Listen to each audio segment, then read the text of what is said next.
Hello guys, welcome to the channel. Today we are talking about What If Naruto Was the Sorcerer Supreme Part 2 Finale. Banished for doing his job, Naruto left never to be seen again in the elemental nations. Now years later, Naruto finds his life more interesting as the world Sorcerer Supreme. See his journey as how he becomes one of Earth's defenders as he fight threats against not only it but also the loves of his lives. If you enjoy the video, please like and subscribe. It will help us make more videos for you. Now let's begin. With Naruto. Same time, Naruto couldn't help but smile as he looks on at the all look on Alexia's face as the two along with Clea were now enjoying the carnival by the pier.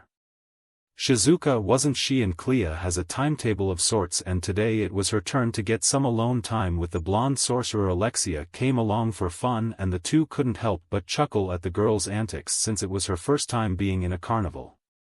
Naruto decided to go for a simple W with a pair of jeans while Clea wore a light blue sleeveless shirt with a white scarf and her own pair of jeans. The three were enjoying the carnival as they played AR stores and buying a few snacks here and there. The mood between them was fun, and even more so when Alexia held both their hands and walked in the middle of the two, making the people nearby coo and goss family, so to speak. The two mystic users heard them, but they didn't mind as they were led to another booth by Alexia as she wanted the prize, which was a full deck, another card game. It didn't take them long to win it, and if one would ask them if they cheated, then Naruto would say this: nothing wrong with cheating a cheater. Clea leaned her head onto her husband's shoulder as the two look on at Alexia, who was now riding a merry-go-round and waving to them every time she passes by. C suddenly said to him, "She is adorable, isn't she?" All she got was a chuckle, and Naruto answered her, "Yes, she is, but you are beautiful in my eyes." He kissed her on the forehead, making the white-haired sorceress gig before she said to him, "Oh, you tease.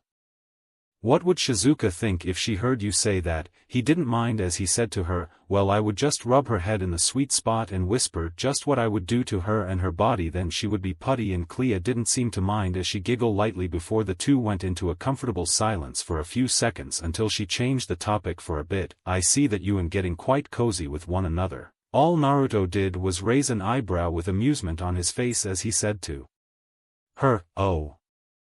Is my loving wife trying to hook me up with a certain weather goddess?" She smacks his arm playfully and said, "Oh, you know what I mean. After all, you were always thick-headed when it comes to love. Creator knows that you could things like this." Naruto chuckled once again before kissing the top of her head and said, "Yes, dear. Creator knows I need both your guidance to help me point out those stuff and not fact that you and Shizuka need help in taming me in the bed." He got yet another playful swat to the arm as the two waited for Alexia to come down from the ride, and Clea said with a light blush, "Not here, you idiot." The two shall laugh until Alexia headed towards the two before being led around by the little girl to another store. They didn't stop talking though as Clea asked, "So what do you apprentice is doing now?" He smirks at her for a bit before he answered her, knowing her having the time of her life, with Irene. Spinning her staff a little, Irene slammed the butt of it down hard, causing a shockwave of epic proportions which sent a group of hollows flying back from the attack. Bored look on her face as she saw the fallen hollows before her along with the two she was facing. One of them was the one that was in her master's home, while the other was nothing much to her as she felt nothing but disgust the moment she laid eyes on him. The other guy is a tall and thin male Arrancar. He has shoulder-length pink hair with bangs on the right side of his forehead, with two thin lines missing hair on the head and amber eyes. The remains of his hollow mask take the form of rectangular framed glasses, giving him a scholarly appearance. His clothes differ from the Arrancar uniform as instead of a normal jacket, he wears a long shirt that covers his entire torso up to the top of his neck. He has 3 stripes on his uniform, each collar with 2 running to each side of his chest and 1 down the middle. He wears the regular pants with a slight length taken away while also wearing white glove, the only part of his body that is exposed in this uniform. She could tell that this person was truly sick in her mind despite just looking at his face, which is now contorted in anger because she didn't even let him speak a start of the battle until now before anyone could continue the battle. On the ceiling of the room they were in came crashing down in the middle of them, which kicked up a lot of dust. hindering moment before a giant person came flying out of there and slammed himself right into the ground before the two hollows. it was then Irene waved her hand a little to CL dust. Once it was cleared, everyone there could see the blonde sorceress standing there with one of her feet on someone's head while in her right hand was a single bead, the other was gripping the head of another hollow. The blonde seemed just as bored as she held the hollow in her hand right in front of her before letting go so she could give him a wicked roundhouse kick that sent T crashing right into a nearby wall. Irene just calmly walks towards her before stopping right next to her before the redhead asks, "So I take it you had fun?" All she got was her making a che sound before she answered her, "Please, the big guy over there was good and all, but even then he's pathetic as his power over Tim rank level, and that's just me being nice." The two then turned to see the giant of a man that was sent flying early on. Getting up, the hollow has the appearance of an elderly man, with a white mustache, and face is lined by large scars on the left side of his chin and across his right eye. Despite his aged appearance, he is of a fair size. He wears a regal white leather coat lining, short sleeves, and 3 black fur stripes running along the bottom. He also wears a golden wristband on both wrists, and a belt consisting of 3 thick cha, a large metal disc with a sun emblem. Overall, he resembles a barbarian lord. He was also bleeding heavily from a lot of places as the hollow glare at the blonde, who could look like she could care less as he disappeared in a burst of speed. He the right behind them with his axe mid-swing ready to decapitate the two. The two didn't even need to move as the blonde clicked her teeth, and 1 second later the man was sent back towards the 2 hollows with twice as more wounds and held the axe was suddenly decapitated when it landed next to the 2 sorceresses. Irene only had this to say, "Well, Mavis did order you to come here. Who know, maybe that so-called Eisen fellow would actually be worth fighting." The blonde only sighed for a bit as she hefted her sword onto her shoulder and then said, "Fine. Let's kill these losers and go already." It was then the 3 hollows knew that they weren't going to see the next day. With Naruto, the 3 were now riding in the spinning cups, with all of them having fun and laughing all the way. The 3 were now having a good time, with Clea holding onto plushie and Alexia holding onto a Kuribo-shaped plushie and having the time of their life. After the ride, the 3 of them were laughing it off as the walk down the carnival, with Clea and Alexia enjoying some cotton candy.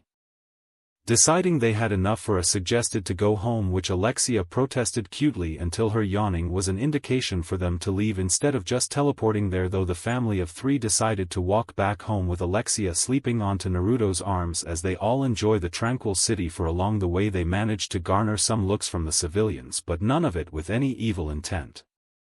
They were enjoying the scenery when all of a sudden explosio through the entire city. The noise from the explosions managed to wake Alexia up, and she started looking around a little scared while wondering what was going on. The 2 mystic users much as they seemed to be looking at something heading towards them. When it got close enough, Clea just raised her hand up and there she stopped an oncoming Iroh missile that would have hit them if they didn't stop it. She then set the armored Avenger down properly for a bit and he uncovered his face and decided to speak to the 2. "Oh hey, strange. Nice weather we're having." Despite the situation, Naruto couldn't help but quip out, "Yeah, falling billionaire in a suit of armor, must be some day. So mind telling who or what knock your shiny us?" Alexia giggled a little at what the blonde just said, while Clea smacked him on the head for saying stuff like that in front of Alexia. Tony just sheepish laughed a little as he questioned, well. You could say that we've had a little visitor from space and we've had a little of a fallout on the negotiations." Naruto couldn't help but chuckle at it all before he decided to ask with humor lace in his tone, "So do you want help or not?" Before Tony could answer though was when his communicator in his suit came online and a very angry female voice came out of there, "Stark. Get back here and oh help now." That was when the communication ended and Tony looked back at the amused family of 3 and he couldn't help but sheepishly said, "Maybe." The Sorcerer Supreme shook his head a little with amusement before turning towards his wife and asked her, "So do you want me to take this or?" He got his answer when Clea pecked him on the cheek and answered him, "I'll do it. It has been a while and I've always wanted to fight an alien." He gave her a warm smile before turning towards Alexia and playfully asks her, "Want to watch the big mean alien being beaten up by Mama?" She nodded it enthusiastically and said, "Yeah, come on Dad, let's go see Mama beat that mean alien." That was another thing that happened for Alexia as she takes to calling Naruto Dad while Clea, Shizuka, and funnily enough Ororo Mom or Mama at times. They didn't knows that stuff like this was bound to happen, but all of them were up and happy for it all, so they didn't mind her calling them that. Tony seemed grateful for the help as he radioed back telling them he's got backup coming and quickly told the two mystic users where to go before taking off. With two mystic users didn't even need to bat an eye as the three quickly teleported there with their magic. When they got there they weren't surprised that it was close to battleground as Naruto caught Ms. Marvel with his free arm when she came flying towards them. The three look at the slightly wounded Ms. Marvel before turning their attention towards the small group of aliens gathered right in front of the UN building. There odd one out among the small group there, and they figured that the biggest among them was the boss or something, while the other in the purple cape was the Sekko command. Next was an alien with yellow highlights, while the last one being green highlights on his armor. It was then the group noticed the four there as Clea turned to her husband and asked him, "How bad do you want me to destroy them?" The blonde hummed in thought for a moment before answering her, "Nothing too much that'll scare or scar anyone who isn't above 18, all he got was a nod before Clea used her magic to change into her battle outfit. She didn't even hesitate when she started to walk up towards the aliens without any to attack. Was the one in the purple cape as he conjured up a blaster in his right arm and started firing at her. The laser barely made it through her as a force field from the blast. In retaliation she lifted the alien into the air with her magic before flinging said alien into the sky without so much as batting an eye. That was all they needed as TH attacked her by charging right into her. Clea raised an eyebrow for a bit before forcing the alien to stop dead cold in his tracks right in front of her.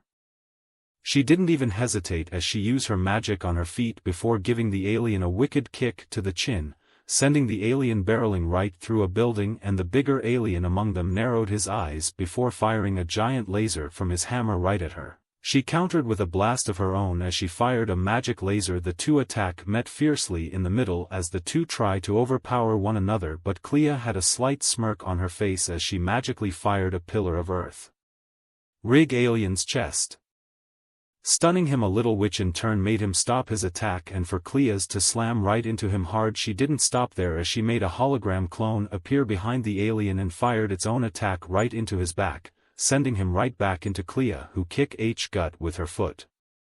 Afterwards the alien's face met the ground hard when Clea hammer fist him down hard with her hands.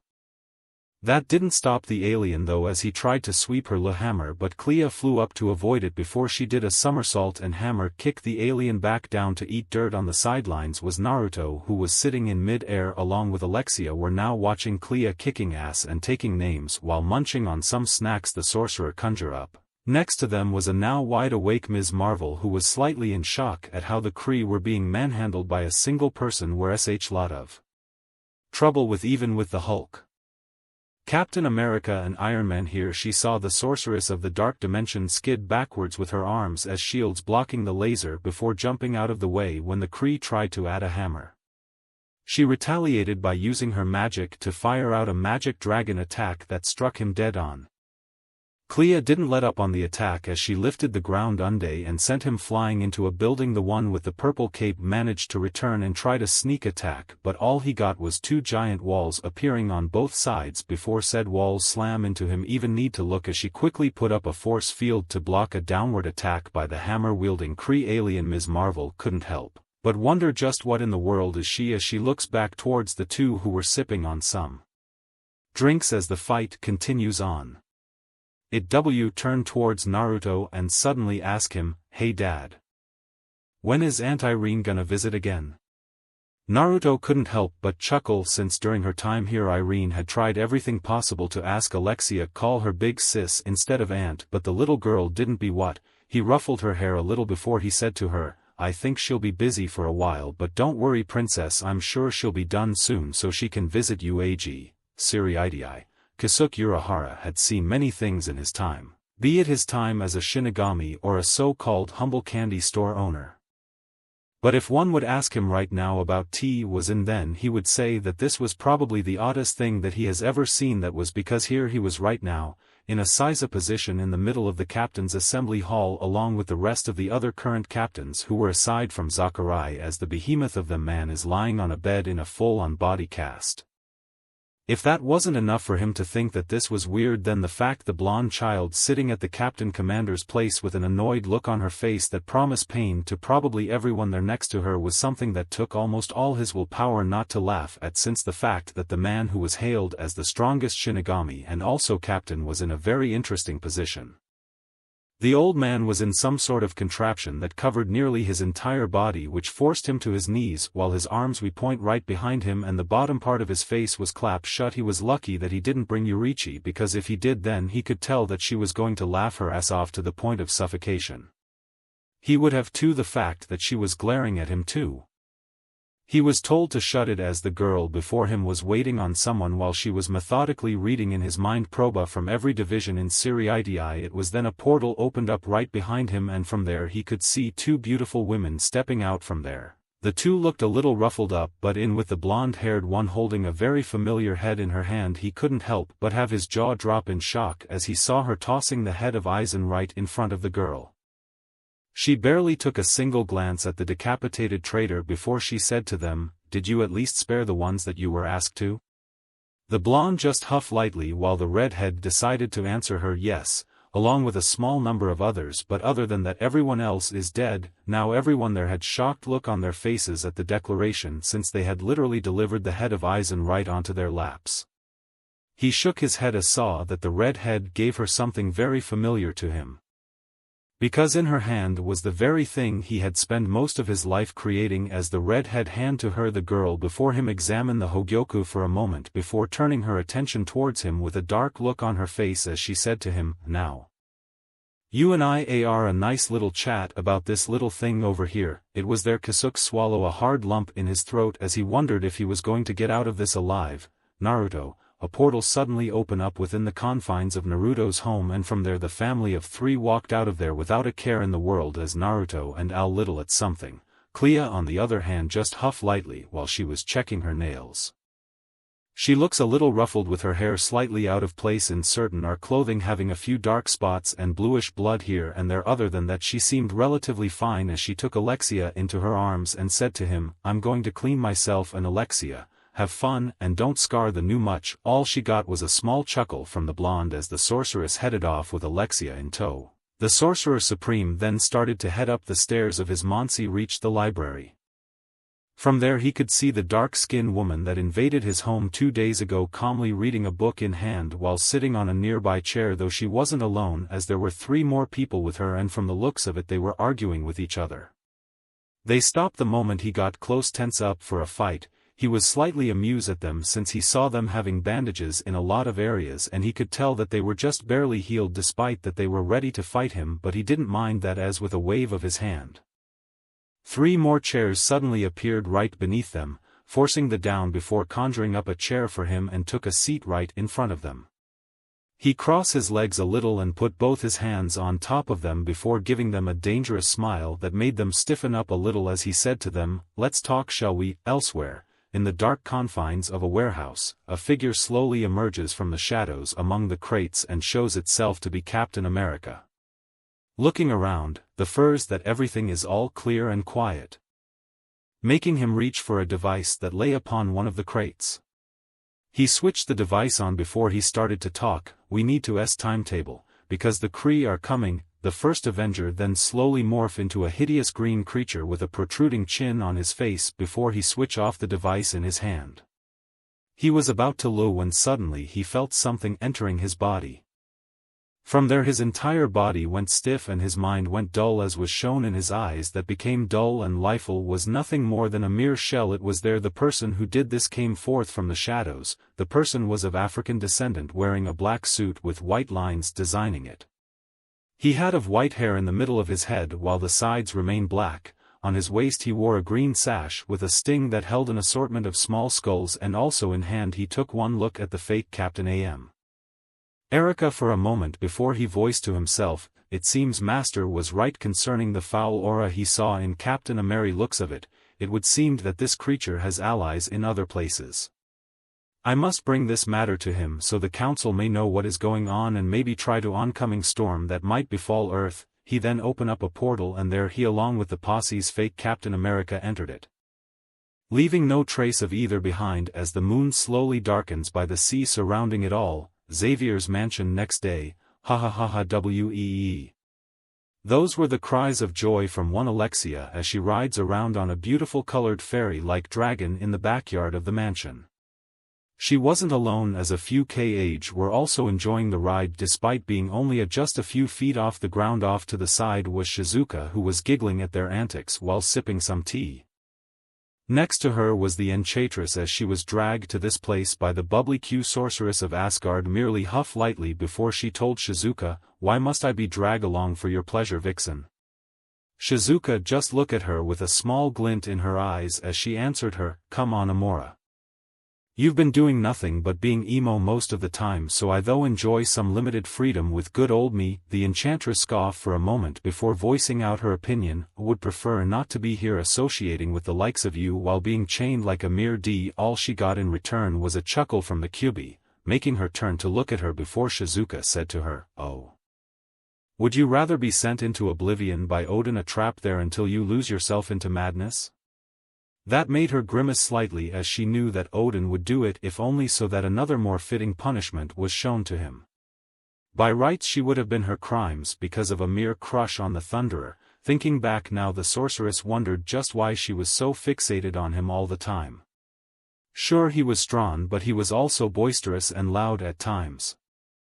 She wondered if the reason she was fixated on him was similar to the red head here in the mansion was towards the glasses all the time. She shook her head out of those thoughts for a few moments as she noticed the knowing look in Shizuka's eyes before she snapped at her with a slight blush on her face. All she got was a very feral grin on her face as Shizuka said to her, "Oh, you finally realizing that you having poor choices like the red head here in the ma." She frowned at her for a moment before she said to her, "And how would you know that, you vixen?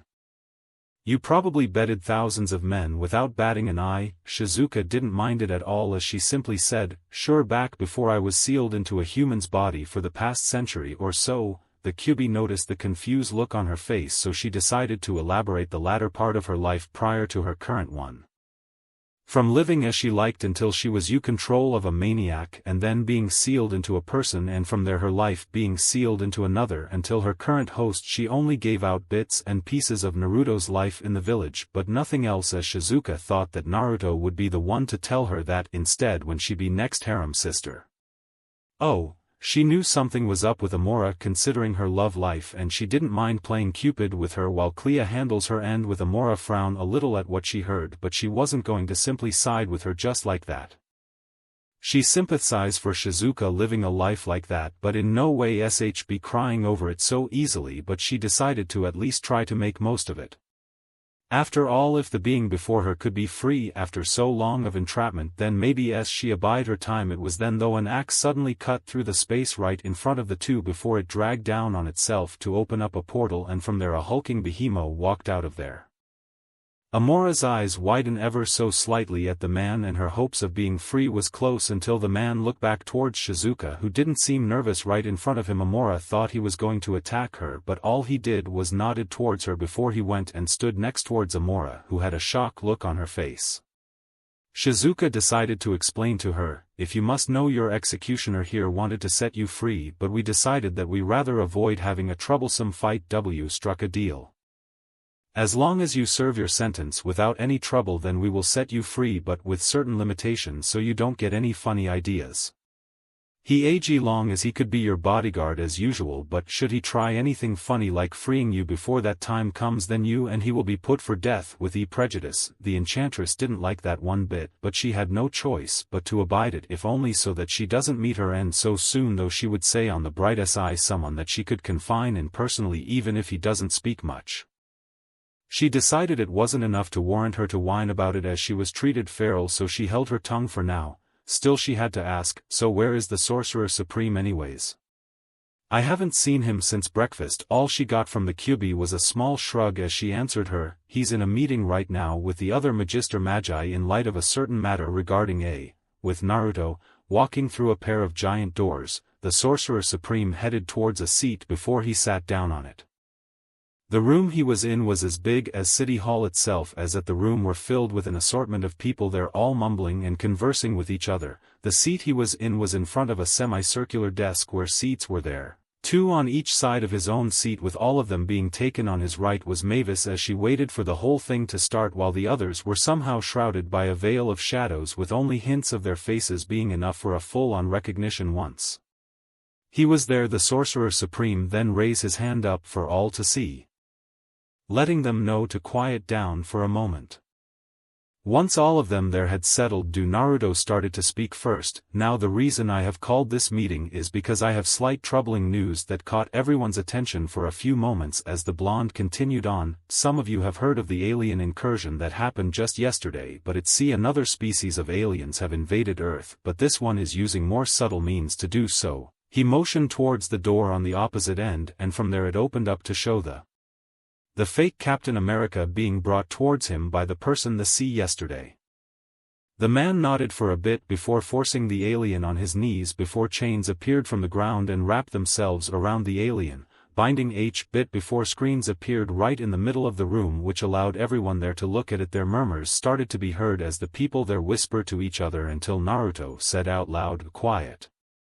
The mumblings quickly stopped right then and there, making everyone there go into silence for a moment, which allowed the Sorcerer Supreme to continue on. From W gathered, the alien has mostly infiltrated the ranks of the Avengers, S.H.I.E.L.D., Fantastic Four, while also in places like AIM and Hydra. He then motioned for the person standing next to the alien, who in turn nodded before putting his hand on its head. There it forced the alien's head back and forcing from his mind for everyone there to see various images of heroes, villains and other people alike as themselves for a moment before all of them morph into similar fake Captain America. The screen then showed a female version of the alien dress in a white and dark blue leotard, along with a pair of domino mask.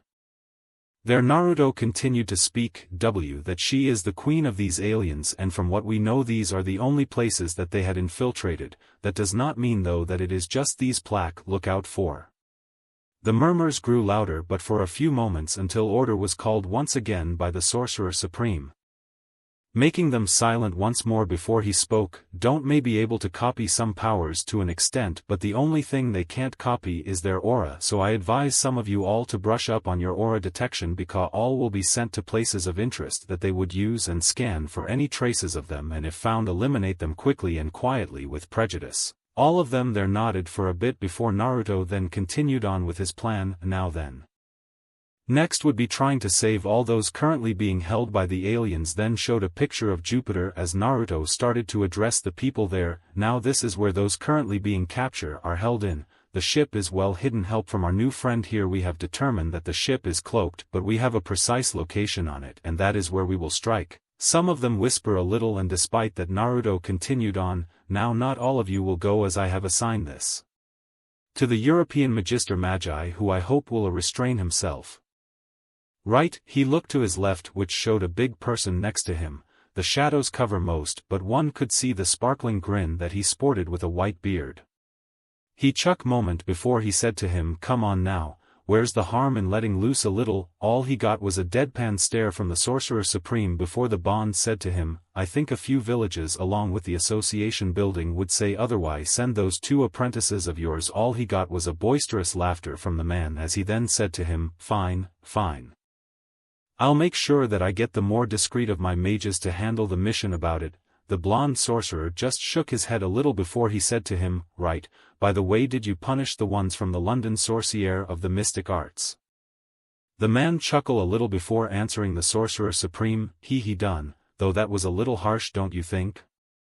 I mean, the kid's only 10 years old." All he got in return was a scoff from the blonde before Naruto said to him, "They decided to label him as a prodigy and made him graduate early. After that in all they decided to send the kid to an all-girls school of all places, and not even one day later he exposed the world of magic to a civilian, albeit said civilian has a somewhat southeast, somewhat poorly hidden mind you, and from there he's been slowly gathering a small harem of his own students.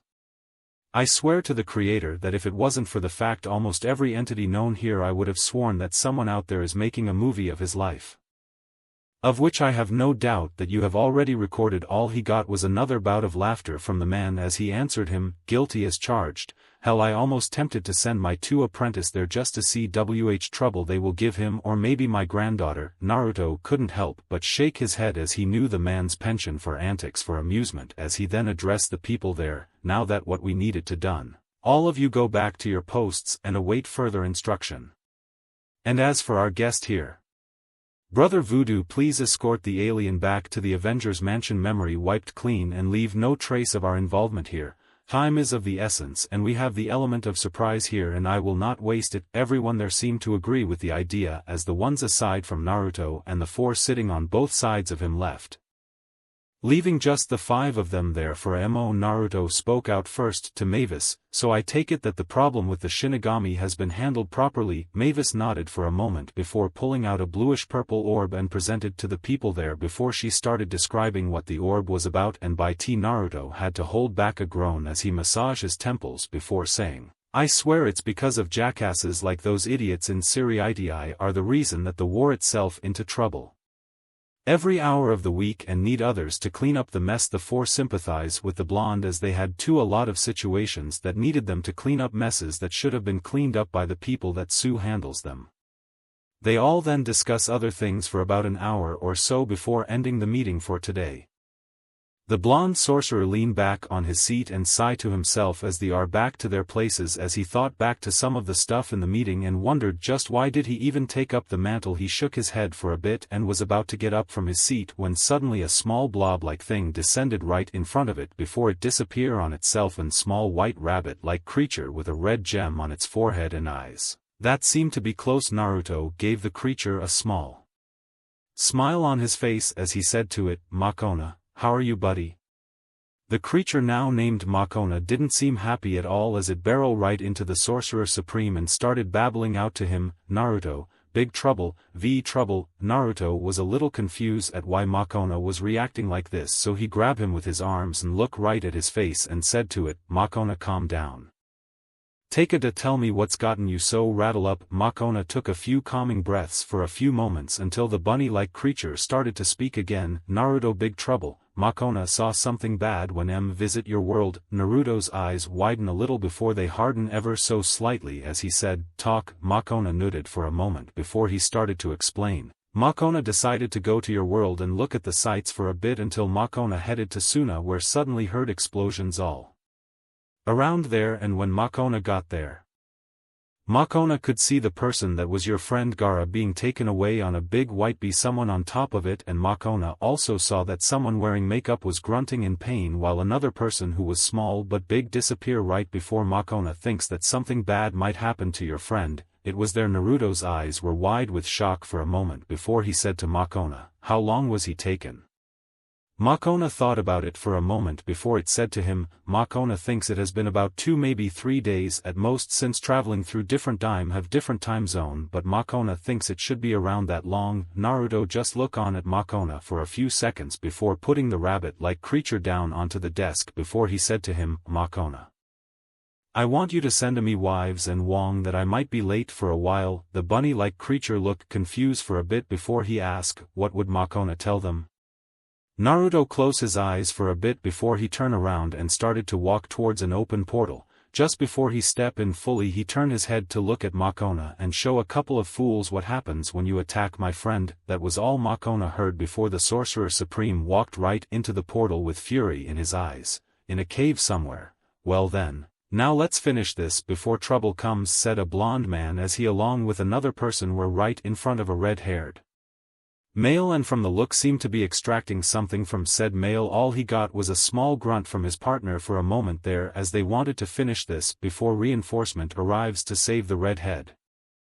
They were only most away from extracting what they needed from him. They thought themselves to be in the clear when suddenly they all felt the ground shake a little. The 2 still stood firm but were confused as to what caused it until it happened, and then a third, which made the blonde said out loud, okay, what the heck is going on? I thought we left Suna crippled and no way they're gonna get help from, even then they're still far out. His partner answered him truthfully, I don't know, but I don't like this at all. Let's hope whoever it is won't make it here by the time we finish extracting the Shikaku. It was then though a voice echoed throughout the cave, "Too bad because I'm already here." The two only had a moment to widen their eyes before both of them were being blown back by an invisible force.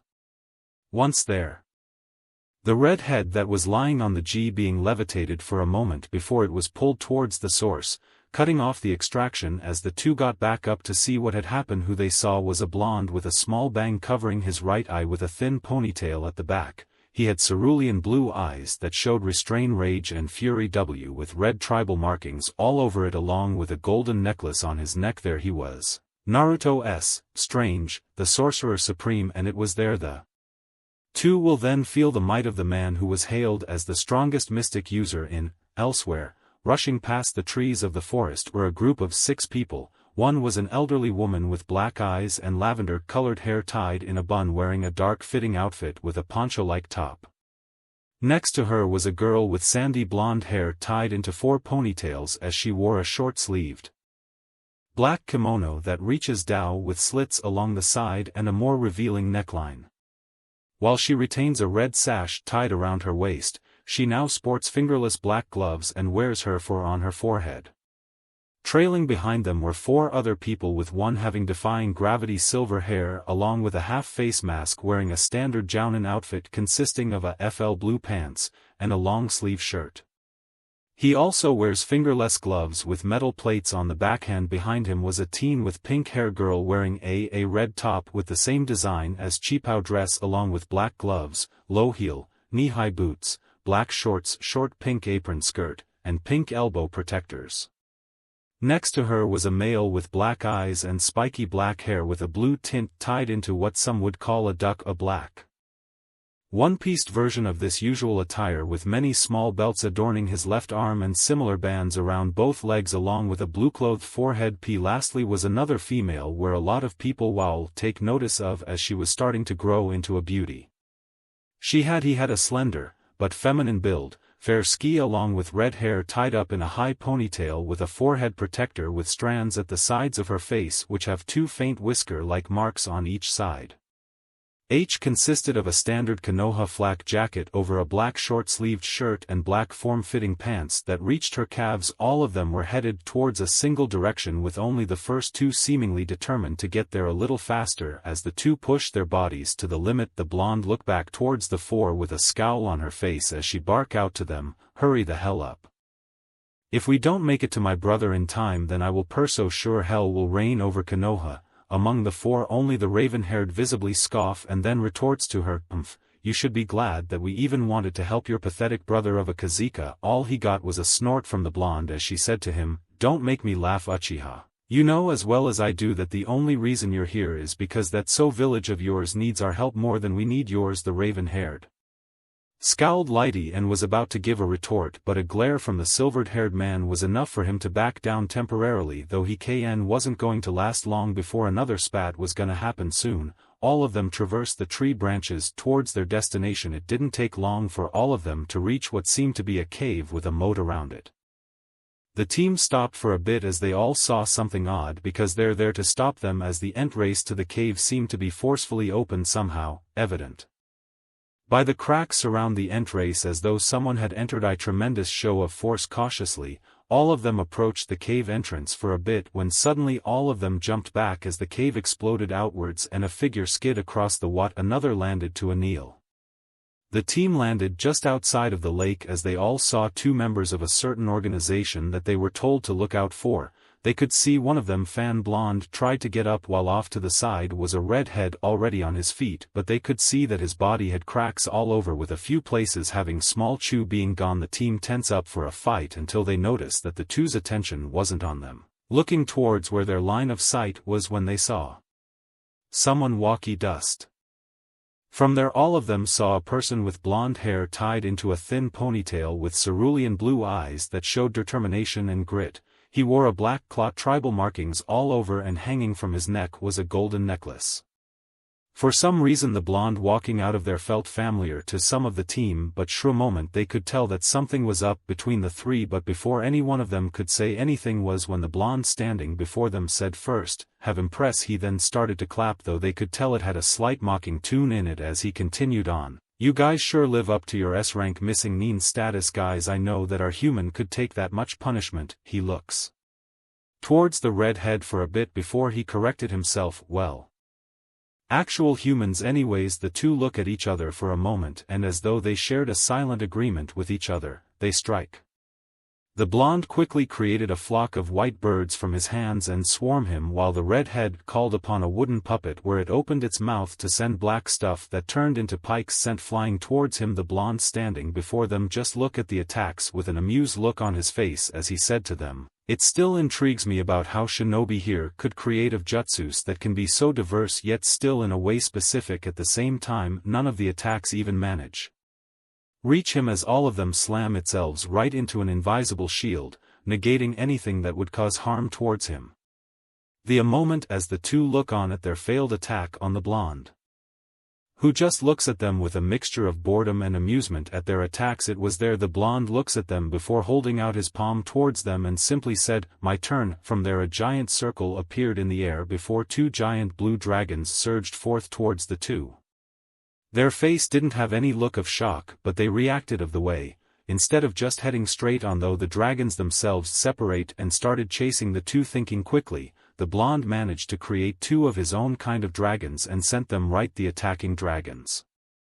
All of them met, and there the four dragon exploded violently, causing a shockwave that everyone there felt, which made them use their chakra to stick to the ground so they don't get blown away. The shockwave quickly ended, making them look on as they saw the three people just looking on at each other impassively, though they could tell that the blonde fig was actually bored for some reason.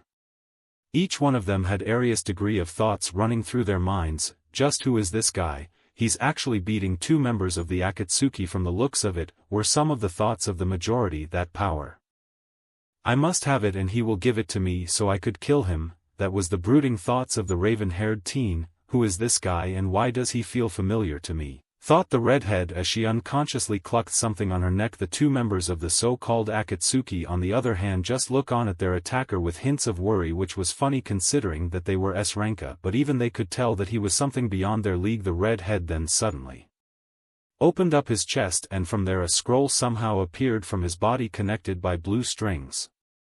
He then unleashed whatever scroll, in this case it was about 100 or so puppets held by the blue strings. All of them were similar in appearance as they wore red cloak. His partner on the other hand somehow created clones of himself from white clay while also creating a giant bird for him to fly on. As his clones got ready for a fight, the blonde before them just simply smirked for a bit as he said to them, "Well, this does bring back some memories, but sad to say I am going to end things here." From there everyone had their eyes widen in shock as they saw portals appearing behind the blonde where weapons of all kinds slowly emerged, from the dullest of spears to more exotic types like scythes and halberds. The weapons were plentiful as they covered the sky itself. Everyone there couldn't help but shiver lightly as they could feel the power from some of the weapons, a tell that there was more than meets the eye. No words could be said as the two quickly sent out their army towards the blonde without any hesitation. The blonde on the other hand just gave a small smirk when the weapons shot forth like a tsunami with the speeds of a bullet. The puppets tried to weave and dodge wave after wave of it all, but in the end it was futile, as if one dodges one then it would get skewered by four more. The clones better, as they were also skewered by the wave of weapons before each one of them exploded one by one. The redhead had somehow managed to get behind him midway into turning him into a shish kebab. All he got was an invisible shield protecting the blonde. The red H any time to react as a blood-red spear pierce his chest. Normally a normal human being would be coughing blood right now, but the redhead had long since discarded. He would have attacked again, but he was pulled towards the blonde by the spear and was suddenly flung right into the bird where the redhead's partner was. The red to realign himself in mid-air so he could land on top of the bird. It didn't last long as both of them bailed from the bird, where a moment later a giant bolt of lightning the bird in one fell swoop. The blonde couldn't help but curse as he said to his partner, "Who the hell is this guy?" The redhead didn't react as much as he answered him, "I don't know, but we need to get out of here now." The blonde nodded, but they could do nothing when all of a sudden a sword pierced itself right into the back of the blonde. It took a second for the blonde to feel it before glob of blood from his mouth. Shit, he only had time to curse one last time before the sword glowed brightly until boom, the red head was sent flying from the shockwave of the explosion, forcing him to brace for impact as he saw his partner go out with a big boom. He landed to a KN, jumping back to avoid a blast. The Detroit where he stood moments ago. He looked up to see someone descending upon him and reacted by firing a torrent of flames right at the figure. The flames reached their mark, but it wasn't enough, as T was meant to hurt the figure, simply dispersed them like it was nothing, as twin blades would have bisected the red head if he didn't move. He tried to retaliate with his blades, but all of them were parried by twin swords, one black as the abyss itself while the other as white as the very clouds above. He raised his palm out and fired of a stream of pressurized water towards the attacking blonde, who weaved out of the way as he then started to chant spirit and technique. Flawless and firm, the redhead leaned back to dodge two thrown blade before jumping out of the way from a stomp. He then raised his blades up to block two more blades being thrown. The blonde continued on. Our strength rips the mountains. He summoned four more blades and willed them to stab the redhead's feet. The redhead barely showed anything more than annoyance as he tried to rip the blade leg. Our sword split the water. A foot connected on his chest before the redhead was sent flying back from the sheer force that rip apart the ground behind him. The redhead managed to get back, and using that and his blades, he managed to stop his momentum just enough for him to see the blonde standing before him as he summoned out dozens of blades. Our names reached the Imperial Villa. He couldn't react in time as the blades descended upon him. All of them struck in places that would normally be fatal to any normal person, but all he did was grunt. He looked up to see the blonde tracing two more blades behind him. The two of us cannot hold the heavens together. Taking an inhuman leap, the blonde took to the skies as the blades he wielded glowed bright with power as the blades slowly grew bigger and longer till they looked like wings from his perspective. As he then saw the London descending upon him, the redhead knew that this was his end as he heard the blonde shouted out, "Triple-linked crane wings." The others couldn't help but look on in awe as they saw the blonde destroying the redhead in one fell swoop of his blades, tearing the redhead apart into tiny little cause. An explosion that rocked the area they were in. The explosion lasted for a few seconds as the shinobi there looked into the dust that slowly but surely started to settle down. There all of them could see that the one end was the blonde, who held something in his hand as he held a contemplative look on his face for a moment before he kept what he was holding and started to cave. It was there the blonde pigtails Kunoichi said out to him, "Hey, wait. Where are you going?" Everyone there saw the blonde turn to look at her for a moment before answering her question, to fix what the old hag over there destroyed all those years ago. All of them were confused for a moment before all of them followed after him. They managed to catch up to him, and there all of them saw him standing over the red H2 were guarding moments ago. Instinctively, the blonde Kunoichi grabbed something from her back as she said out to him, "Get away from my brother." She was ignored however when the blonde made the redhead levitate up till he was about waist height. He then raised his hand for a bit and suddenly everyone there creating seals and words in mid-air. The old woman widened her eyes as she recognized the sign as the blonde male then spoke out, *scoff*, what a joke. Then again, father ordered you to create such a seal. I'm not too surprised. Waving his arm, the blonde destroyed the seal before them, making the old lady's eyes widen even more, and was about to shout out to him until a bigger seal appeared before their very eyes. Her jaw slowly dropped as she could see the complexity of it all and was amazed like the rest of shinobi as they look on in awe at seal slowly shift in tandem to the blonde's will. What is this? Not even sensei could do a seal like this, was the thought of the masked man. Whoa. I don't think even Ka-san could do a seal like this, but how did he? Wondered the redhead Kunoichi as she and the rest saw him morph the seal before he sealed back onto the redhead. Everyone there then had to shield their eyes as a giant bright light engulfed the whole area they were in. The whole thing lasted for a few until the light slowly dimmed down for them to see. All of them slowly put down their eyes so they could allow their eyes to adjust for a bit. What they saw next was just as confusing as they then saw another person them. The new person is a dark-skinned, relatively muscular young man of average height with large, thick, brown hair that juts out wildly in every direction. The guy wore thin light gold cloth tied around his neck and upper torso, leaving his bare chest and abdomen exposed, in lieu of a traditional shirt, as well as large, colored trousers with an upper portion that is lighter in color. He accents this outfit with 2 large brown spherical earrings in both ears, intricately designed gold BR wrist, and gold bands on each of his biceps. And completes it with gold lock-in sandals and a golden scarf bearing an eye on the region covering his forehead. The guy groaned for a bit as he said out loud, "What the heck, man, feel like I got my ass kicked by QB back when we were kids." It was there though he noticed that he was in a cave and there were people there. His eyes wandered towards the red head floating in the air. His eyes widened for AB shouted out, "I'm free, ha ha ha, oh sweet Cammy, I am free." He was about to go into celebration until the blonde shut him down. "You are only out of his body, Shikaku, and at best this is just temporary freedom." The now named Shikaku turned towards the blonde with a smirk on his face as he retorts to him, "Ha yeah right. May not look like it but I'm gonna tell you this blonde, there is no way that I'm going back into him, and that's that." He barely took one step when all of a sudden he went stiff, unable to move his body until he felt something crawling up his skin. Looking down with his eyes, he would shock as he saw what looked like words starting to crawl up his skin, where only a few seconds later he felt unimaginable pain shooting out all over his body. He would have screamed but no sound could be made other than a grunt as he then heard the blonde spoke out to him, "Do not think I free you of my own free will, Shu, only free because I allow it. After all, if I can free you then I can put you back in, but this time I will make it painful and worse than what the old hag over there me.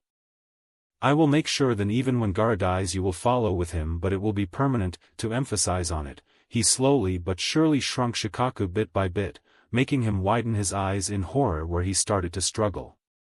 He wanted to curse but his barely moved to say a word and was slowly shrinking while the blonde held an impassive look on his face. It was there he realized that the blonde was doing what he sa. The look on his face probably told the blonde 1,000 words as he suddenly could find his voice back. "All right.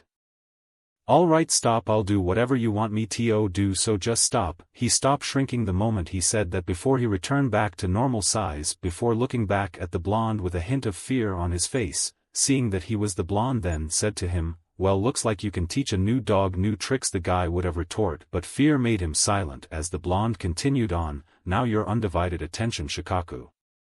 Now you could say that this right now is your parole." He made his point as he allowed Shikaku to look at the seals surrounding him as the blonde continued on, "These seals will prevent you from doing harm onto Inos. Do stress innocent here. As long as they hit you first then you can attack but not kill." He stopped for a bit to let the information sink in first before continuing on. "Next is that you will protect Gara and his family, not matter what, understand?" The blonde narrowed his eyes right at him, making Shikaku swallow a lump in his throat as he nodded with a hint of fear on his face while the blonde then finished off, "Lastly is that is you do anything, and I mean anything that would bring harm to Gara or his family, and I swear to the Creator I will hunt you down and tear you a piece. Do you understand?" Shikaku nodded his head so fast that you would have thought that he would have made whiplash before he was then released from his bindings by the blonde.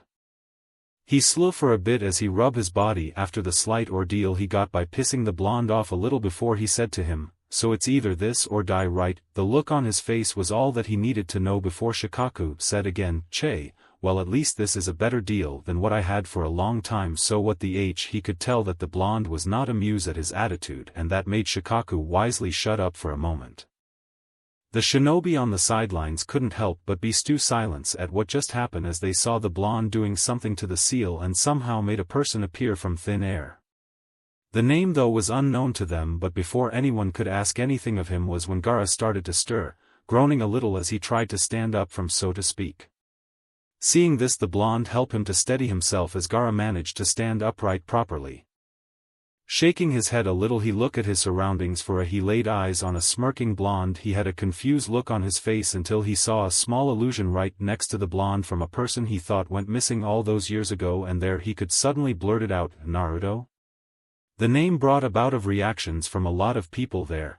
The shinobi minus Shikaku and the old lady couldn't help but widen their eyes in shock at what Ga blurted out until they heard the blonde chuckle for a bit as he then answered him, "Heh. Yeah Gara, it's me. So what have you been up to?" Databeo, rage, pure undiluted rage, restrained within those cold blue eyes that she saw just once before having to leave behind its owner to live a fate that no one wants, FO was supposed to be just in their minds, but now the owner of said eyes had returned, defying a fate that happened upon him by their mistake.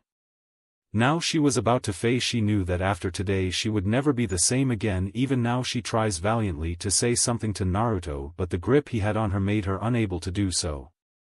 Tears spill from the corner of her eyes as she saw the left behind to the village and now about to take out his rage on her in both body and mind. Minato swallowed a lump in his throat as he saw his wife being hoisted into the air by the throat by his son, a son he left behind in what he thought was incapable. He was about to feel the wrath of his own kin because of what he did to him in the past.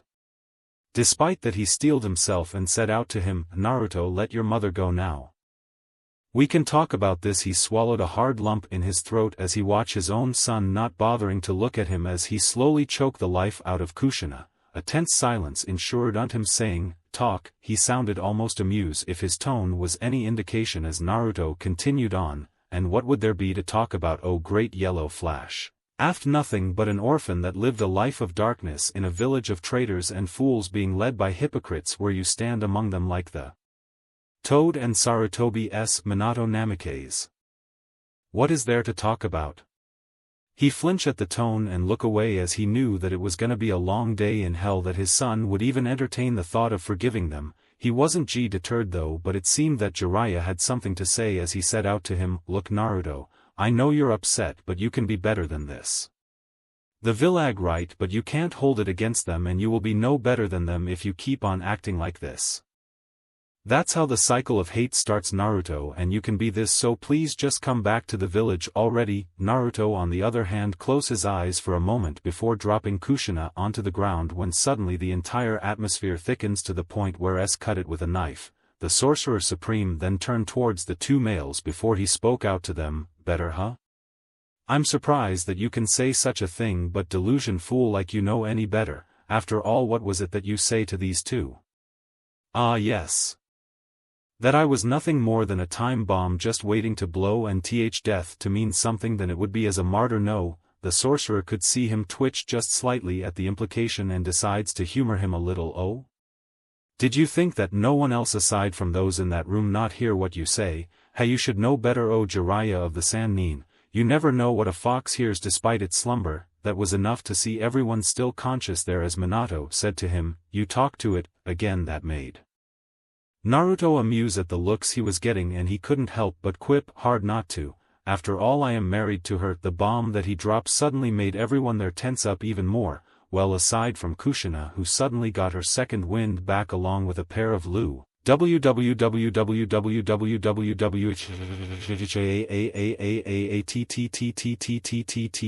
out of the three males still standing there. Only Naruto didn't flinch at it as Kushina just looked at him slack-jawed and bug-eyed at his declaration.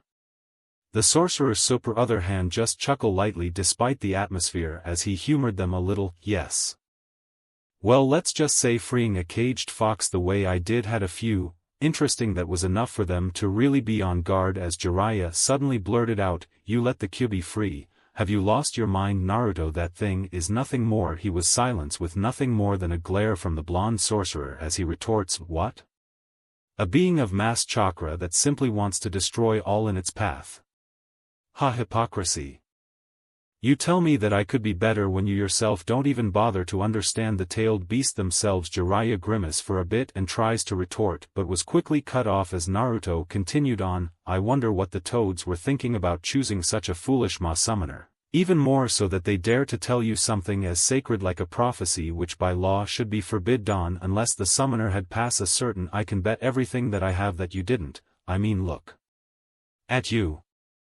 You barely even perfected the art of senjutsu, which is an insult to true sages I have met on M." That brought another wince considering that it was true, but instead of wondering how would he know that, Jiraiya then retorts, "Oi brat, I can still kick your ass." With all he got in return was Naruto shaking his head as though he found it amusing when he then said out to him, "Just when I thought the foolish Uchiha had an ego, bu considering how the village is, I am not too surprised.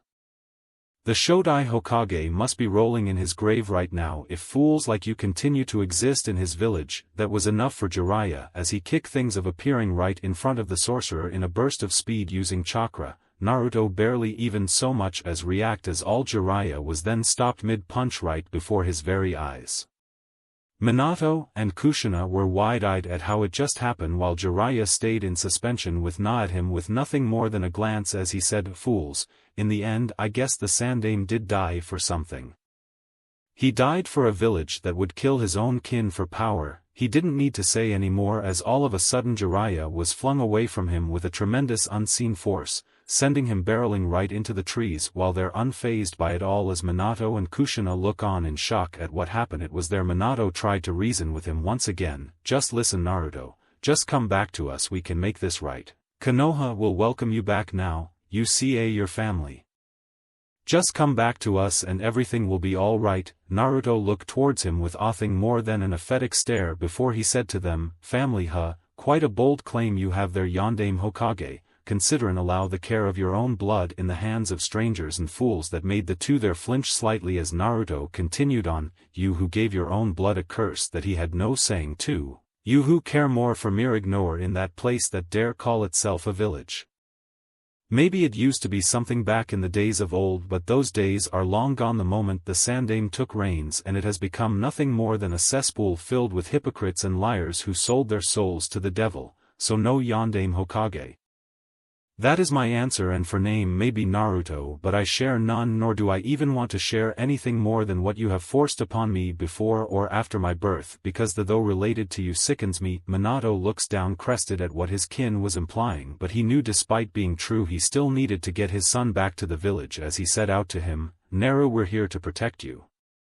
The Akatsuki are on the move and they will come for you now so please just come with us so we could protect you." All he got was another scoff from the blonde sorcerer who mockingly says to them, "Protect me huh, like how protected me when the matron threw me out of the ORP was for, like how you protected me when I was being chased by the villagers yelling bloody murder all throughout my life, like how you protected me when those protectors watch on as the villagers damn near crucified me at the stake when I was 6.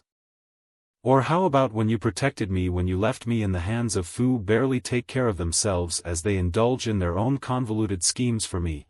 Oh yes, you sure had protected me well, oh great yellow flash." That was enough to make Minato look away in shame along with Kushina as the sorcerer just looked at their faces for a moment before voicing out, "If that is your way then I'll take my chances. After all if your so-called precious student along with his team barely ruffled my coat then what chance do any of you have?" It was there Jiraiya suddenly appeared right behind the blonde sorcerer before slapping something on the back of his neck. Jiraiya didn't even hide the smirk on his to him, "Ha, shouldn't let your guard down Naruto, now play nice or else that seal right there is going to do something nasty." Despite what Jiraiya just did, Minato had a bad feeling deep down in his gut as he looked on at the smirk that Naruto had on his face before the sorcerer set out to "Do you mean the level 4 paralysis seal with a triple ionic matrix laced with overlapping boundary that connects directly to the nerves by the feel of it? It looks like use the chakra that the Yondaime stole from my wife and boosted it while using another overlapping seal that locks onto a very specific kind of chakra, namely me, makes it jump from a level 4 to a level 6 but at best it's nothing more than a band-aid rather than a true seal.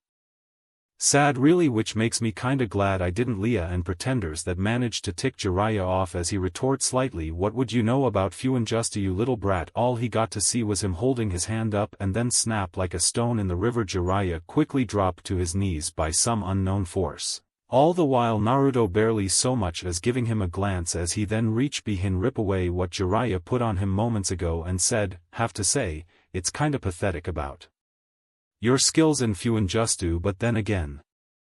Any true seal master died on Uzushiogakure due to Konoha's negligence. Then again considering who was Hokage at the time I wasn't surprised." He turned around to look at the kneeling Jiraiya before saying out to him mockingly, "Well this is quite the sight isn't it, oh great gallant Jiraiya of the Sannin. Then aga fitting for one who crawls along the earth and eats insects as daily meals." Despite the immense pressure being put on him Jiraiya still manages to grit out, "What is this?" The Sorcerer Supreme gave him a mocking smile as he tapped his foot once and there the three saw a blood-red seal appearing from the ground in a 3-meter diameter. Naruto. Jiraiya's eyes widened when he saw the seal right under him and wondered just how he managed to create this just by standing, and as though he could hear Naruto decides to humor him a little. What's the matter? Does the so-called seal master not recognize a simple level 3 gravity seal mix in with a paralysis matrix using an absorption seal that drains anyone of my choosing of their chakra? The Sannin could only look at the ground in mild shock before trying to voice out, but, how could he was then interrupted by the blonde sorcerer. I learn of this when you yourself didn't even see fit to at least teach me this. You mean?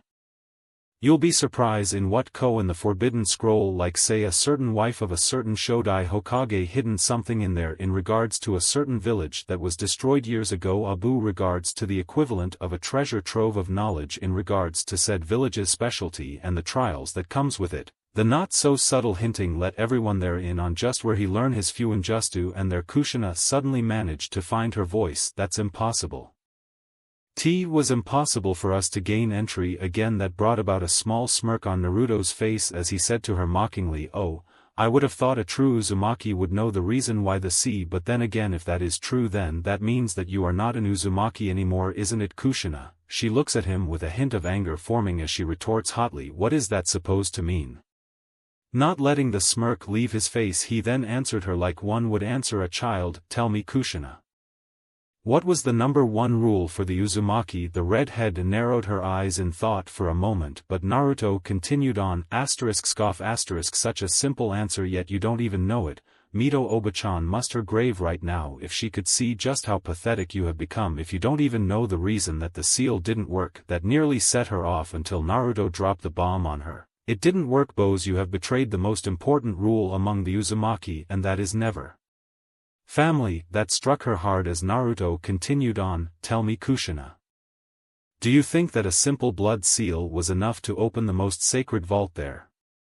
Don't make Uzumakis were true artists in Fuinjustu, and even now I am impressed by their work, even more so when they created that seal so that a true Uzumaki not only by BLO inheriting what they stood by. So tell me, Kushina, how does it feel now that even your own clan vault won't open their doors to you because of what you did? That struck the redhead hard at what was revealed before her. She, Minato and Jiraiya had tried countless times to get into the vault but to no avail as the seal pre from doing so. She then remembered what the writing on the vault means, by the blood and soul of an Uzumaki only then will one know what is held deep within these walls. Seeing the look on her face was enough to let Naruto know that she was suddenly realizing the implication as he continued to mock her. Well, congratulations, Kushi, finally become a true Namikaze after all. If the seals don't recognize you as a true Uzumaki, then the only thing you do is become an Uzumaki by name only. Funny death. The Uzumaki still know where it counts when it comes to family, right? Kushina couldn't help but look down in shock at what was being revealed to her as Naruto looks back down at the kneeling Jiraiya with the mocking smile still etchy and said, in some way I guess it is quite funny. The ones who were claimed to be prodigies are the ones who would turn out to be the greatest failures, while the so are the ones who succeeded in life. The Sandame who favored a traitor, you who favored a fool, him favoring a man worse than trash itself, and him who favored a traitor. Comes full circle, doesn't it? He then kicks Jiraiya in the jaw away from the seal right next to Kushina, who was slowly having a minor meltdown on her face. Seeing him getting back up, the source decided to have a little fun with him as he set out to the people there. Well, I know how stubborn people of Konoha are, so come on then, let us see if the Diminish can stand up to me.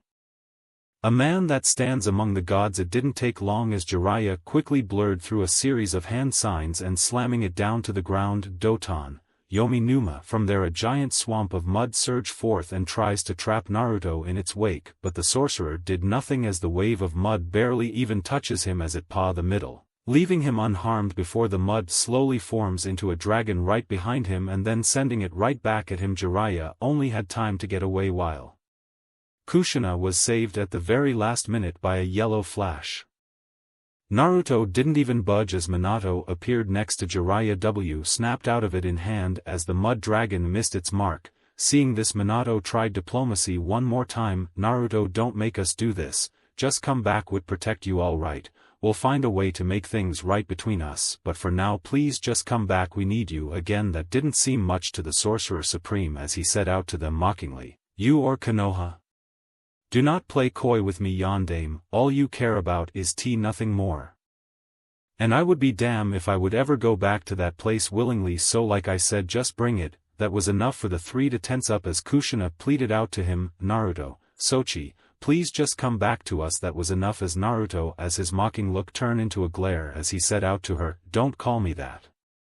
You have lost that right a long time ago when you fell in like a pathetic fangirl hanging off his every word. Again Kushina didn't even look at him as tears spilled from her eyes before Minato threw his signature kunai right at him before going through a fury of hand signs, bunshin and ojutsu, and their one kunai turned into dozens and their all of them stabbed the ground all around Naruto, who barely even looked phased at it all seeing it done. Minato then said out to him, it's over Naruto, don't make me do this. Naruto didn't seem to care as he said out to him, over Yondaime?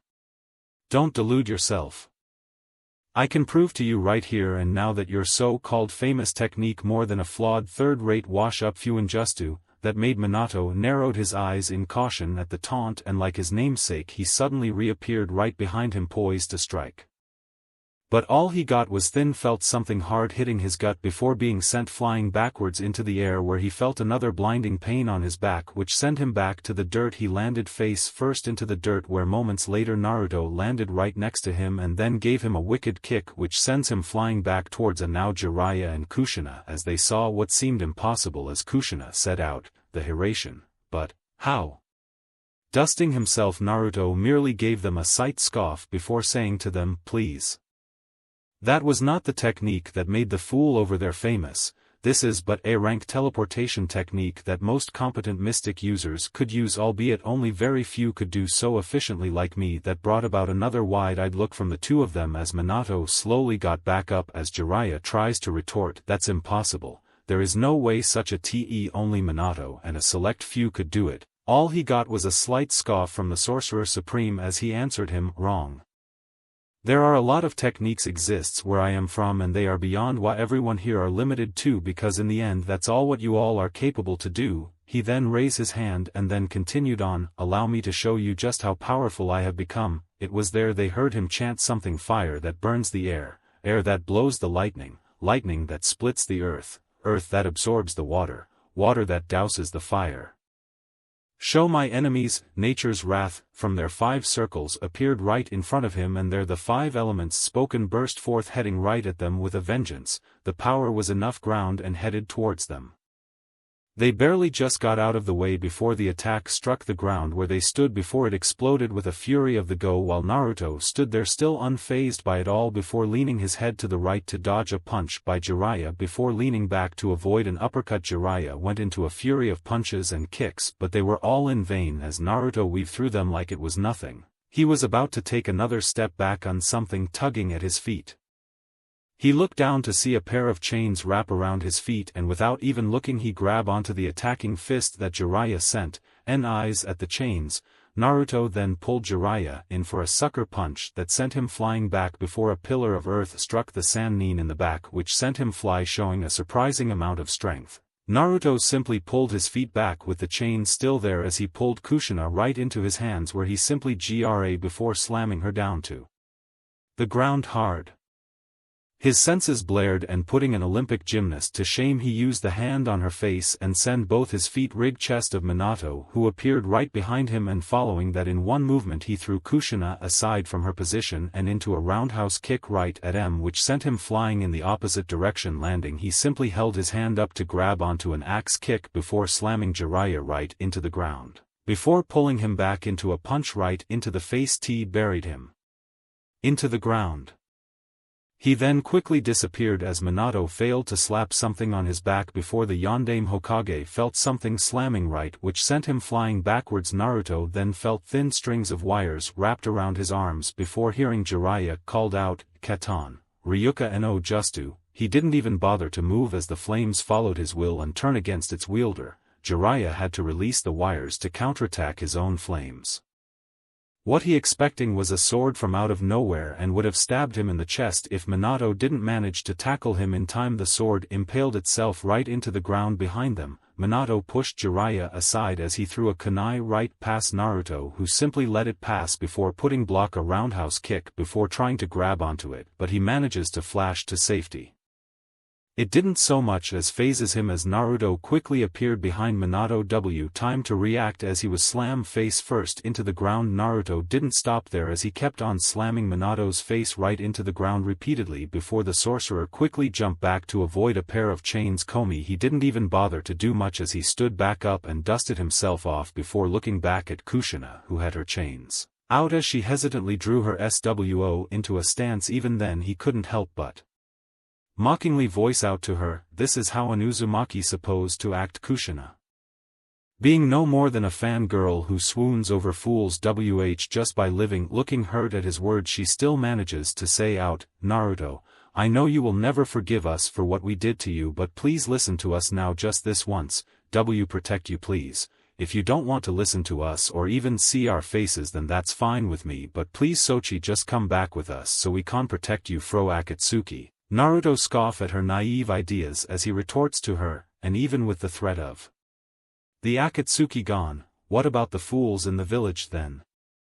What's to stop anyone at me or my real family that I have built, huh? Tell me Kushina, do you think I would allow my family to live in that cesspool that you dare call a home?" There he summoned out his twin black and white falchion swords in hand, ready to turn her into pieces before holding both of them in an X fashion right at his cheese. "Time for this is over. Let us see who the better sword wielders are then, shall we?" He then disappeared into a burst of speed and appeared right in front of the redhead. She manages to block it, but the force was enough to send he skidding across before she tries to send her chains to retaliate. Naruto blocked them easily enough with a swipe of his blades before jumping into the air and threw both of his SWO. Seeing the attack coming, Kushina manages to pull back her chains just in time to deflect both of them. Naruto would have called more, but a familiar kunai passed by him before suddenly Minato appeared right behind him in a sleeper hold, holding onto him tight. Naruto don't make this worse, he barely even noticed before suddenly the Naruto he was holding onto blew himself up into pieces with him still on his back. Kushina wanted to shout out, but she downward slash from Naruto, who look unharmed, and there the two traded blows with their blades as they were nothing more than sparks on the battlefield before bout with a swift kick right in her gut that sent her flying back. The redhead manages to dig her feet deep to stop her momentum, but it didn't do much as Naruto met her blade with his own and pushed her even further back. Her teeth in hopes of stopping her momentum.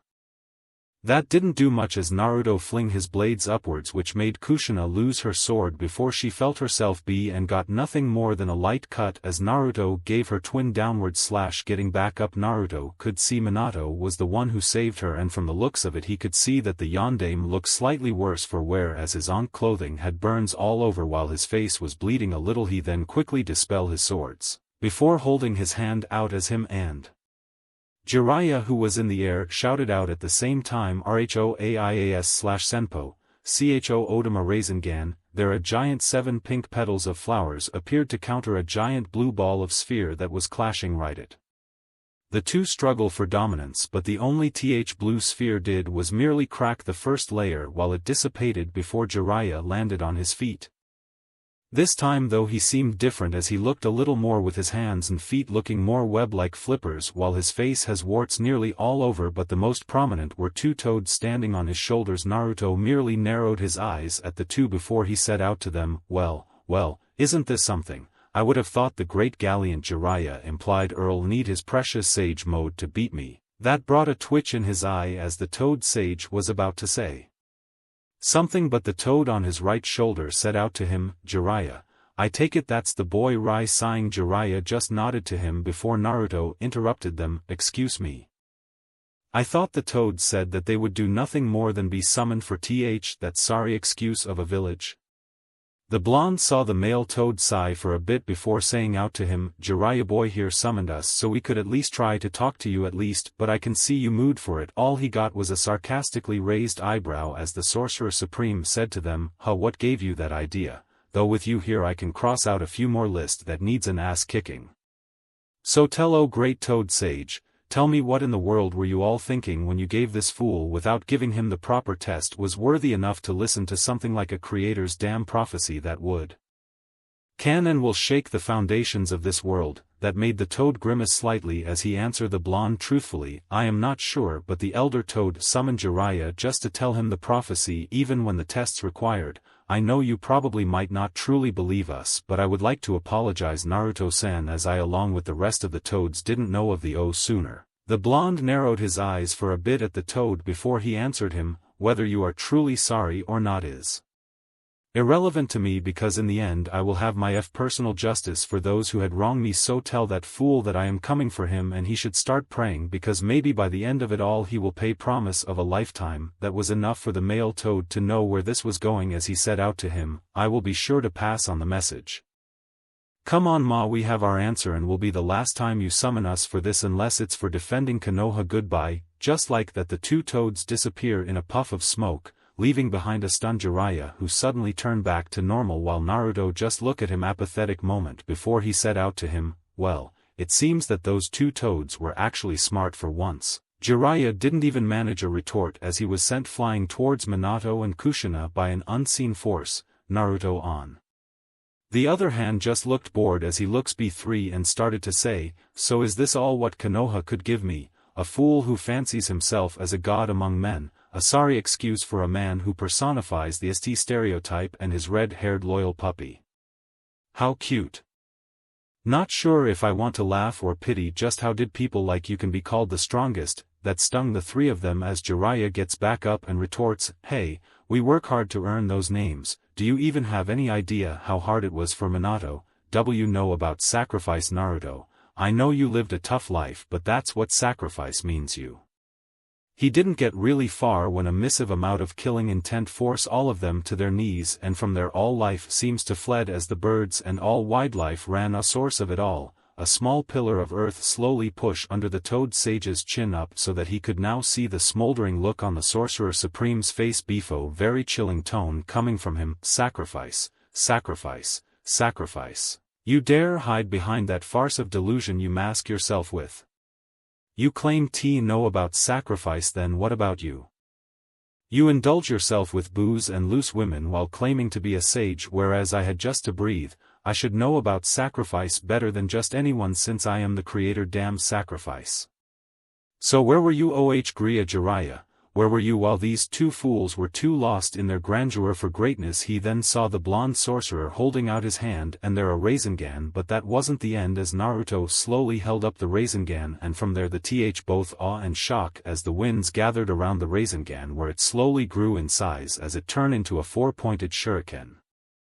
There all of them widened their stammered out, the Rasengan. You've completed it. Naruto didn't look amused at the deceleration as he set out to them. Completed it?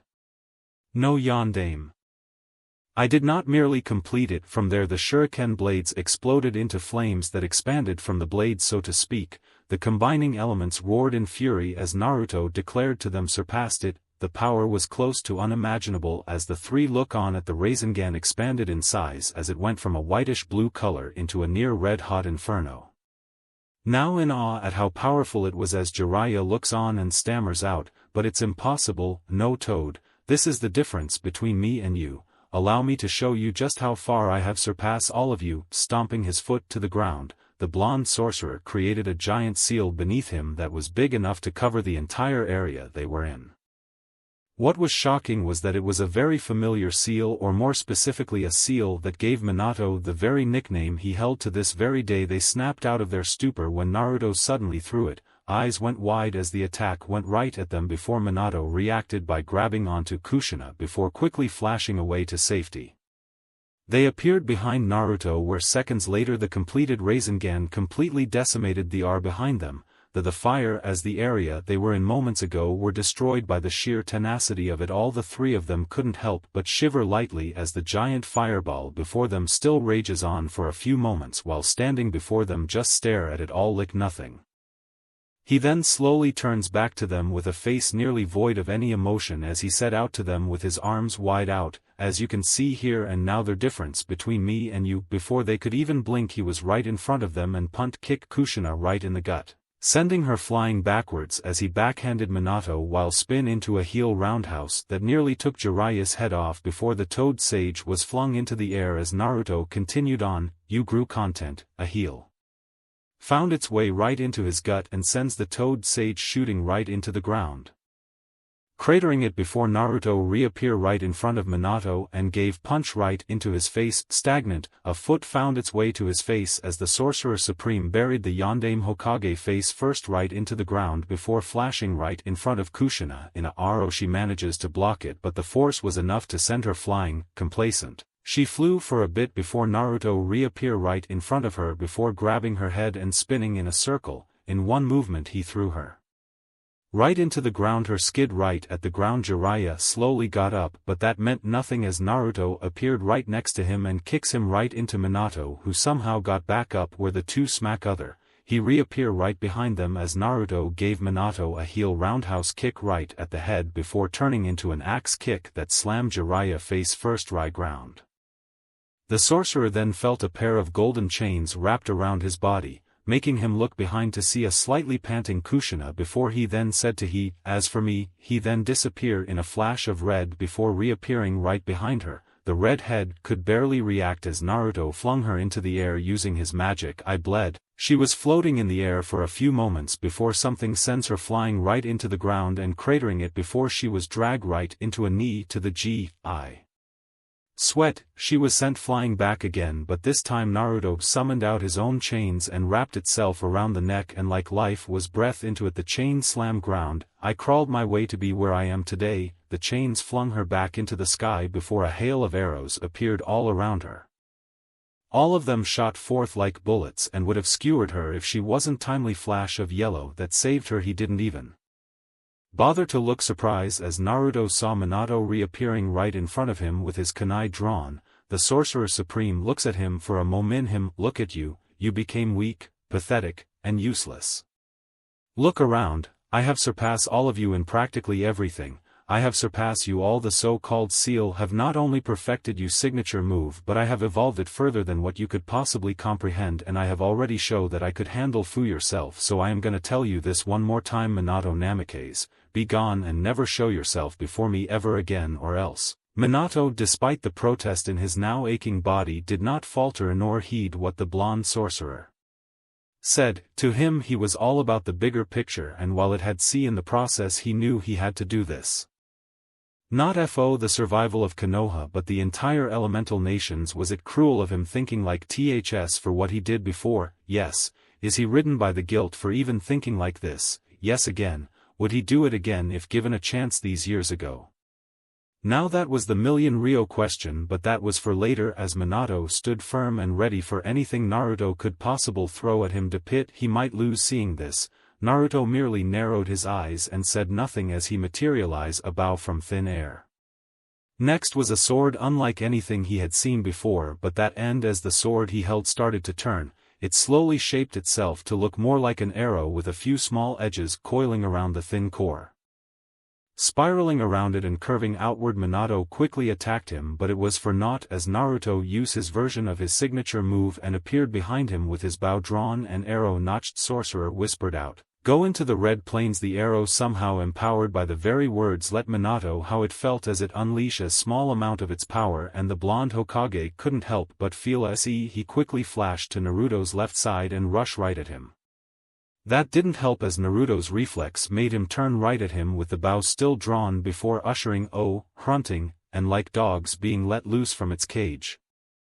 The arrow was sent flying to the point that it broke the sound barrier, and it was only through years of battle did Minato escape its path as he flashed again towards Naruto's right and was about to attack him when suddenly he felt something slamming right into him. It took about a moment before he saw flecks of blood right in front of his eyes, along with Naruto just standing there as his line of sight saw nothing more than the before his vision slowly fades into darkness, the blonde sorcerer on the other hand merely hummed in deep thought as he saw the arrow sticking out from Minato's arm. He then just shrugged before levitating the Yondaime Hokage towards him.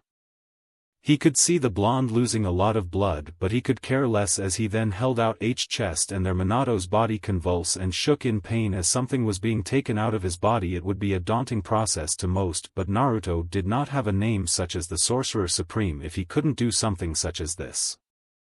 Slowly a bright orb came out from the Yondaime Hokage, floated right into his hand. Naruto allowed a small smile to grace his face as he then flung Minato's body. He was nothing more than trash before saying to himself, Shizuka is going to love this. It was there the blonde sorcerer heard Jiraiya demanded him, Naruto, what did you do to him, scoffing.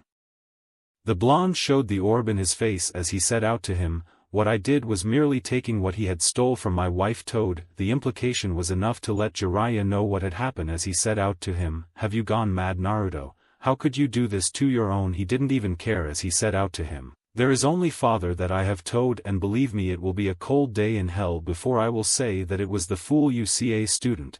Enough about that though, because in the end you will end up like him anyways, so what it's worth Jiraiya. I'm sure that Orochimaru will take good care of T, wouldn't you say, oh great Toad sage? Like that Jiraiya simply charged right at him, whereas Naruto simply looked at the orb as though the man himself was insignificant. She didn't know how long she was out. She didn't even know what was going on right now, but through sheer will she had forced herself to open her eyes. What she made her froze in terror and fear as she saw her husband's body on his back, where she managed to see him bleeding out from a wound on his right side. He was growing pale by the minute, and it was a small miracle that he was alive as she saw his chest just barely rising before she could reach out to him, though was when something fell right in front of her. And that was what made her completely froze up as she saw the mangled up what used to be Jiraiya. His body was in worse shape than anything she could have imagined, as his face was beaten black and blue while cuts littered all over his body, along with a giant hole showing something had grind into him and nearly turning his body inside out. All of his fingers were broken while his arms were looking like they were barely holding, not counting whatever else had happened to him. She then saw a shadow looming over her, making her look up to see those cold blue eyes once more as she swallowed a lump in her throat before Naruto suddenly, with his hands try as she might, she could not break the hold he had held her in before she heard him spoke out to her, now then what to do with you I suppose. The blonde fool and have already dealt with, but how about you? The one who was supposed to teach a child from right to wrong, you who should have been there to comfort your child from danger. You who was supposed to shower your child with love and affection till your dying breath. She might not be able to see him, but she could tell that he was contemplating something until he then said out to her, since you wanted to know just how my life allow me Kushina Namikaze, allow me to show you my life with my own very eyes. Gripping her head tighter, she then heard him say out to her, may you never find sleep in the realm of dreams, for I cast unto thee a never-ending nightmare of my concoctions. My life shall be seen through there, and you shall feel what I have felt, know what I have endured, and know what I have been through. This is my decree, never again ever find peace till your dying breath, and even beyond will your soul be damned by never-ending nightmares of your failures. And just like that a shooting pain shot forth right into her head as Kushina screamed in pain as flashes of images flicker at her every moment. What felt like hours before Naruto ended it and lets go, making her fall to the ground with a mark on her forehead, a simple gesture to let her know of what she was now looking at, his birth mother. Naruto merely looks at her with apathy before turning around and started to walk back to the caves with his shoulders now slightly sag. A weight had been taken off them as he levitated the scroll of Jiraiya's back. Even though this fight was over, the Sorcerer Supreme knew that it was just the beginning of a war that was looming over the horizon. A war he intends to win with his real family by his side. The moment Gara said his name, everyone there nearly stood still in both shock and disbelief as the old lady look on at the blonde before them. Naruto didn't mind that as he gave the redhead a friendly smile and said to him, so Gara, how've you been? Gara was the first to stutter out the words trying to form in Naruto, but, what, how? All he got was a light chuckle from the Sorcerer Supreme as he answered him, that my friend is a very, very long story. Why don't I tell you about it all over a cup? Statement alone made the Kazekage even more curious about where his brother in all but blood had been, though he didn't seem to mind too much as he gives the blonde a nod before he and Naruto was about to walk out of the cave. It was there that everyone else snapped stupor, and all of a sudden the masked man along with his group appeared right in the way of the two. even with such an appearance Naruto didn't do anything his head and said out to them, "Do you mind? I am catching up on times with my friend here." The masked man didn't seem to be fazed much as he said out to the blonde, "Naruto, we need you to come with us please." Again, all Naruto did was shake his head a little and said to him, "So I guess that's how desperate Konoha is, huh?" He noticed two of them flinch a little at what he just said while the other two could care less about the statement much as the masked man continued on, "Look, Naruto, you and Konoha didn't really leave on the best of terms, but times have changed now.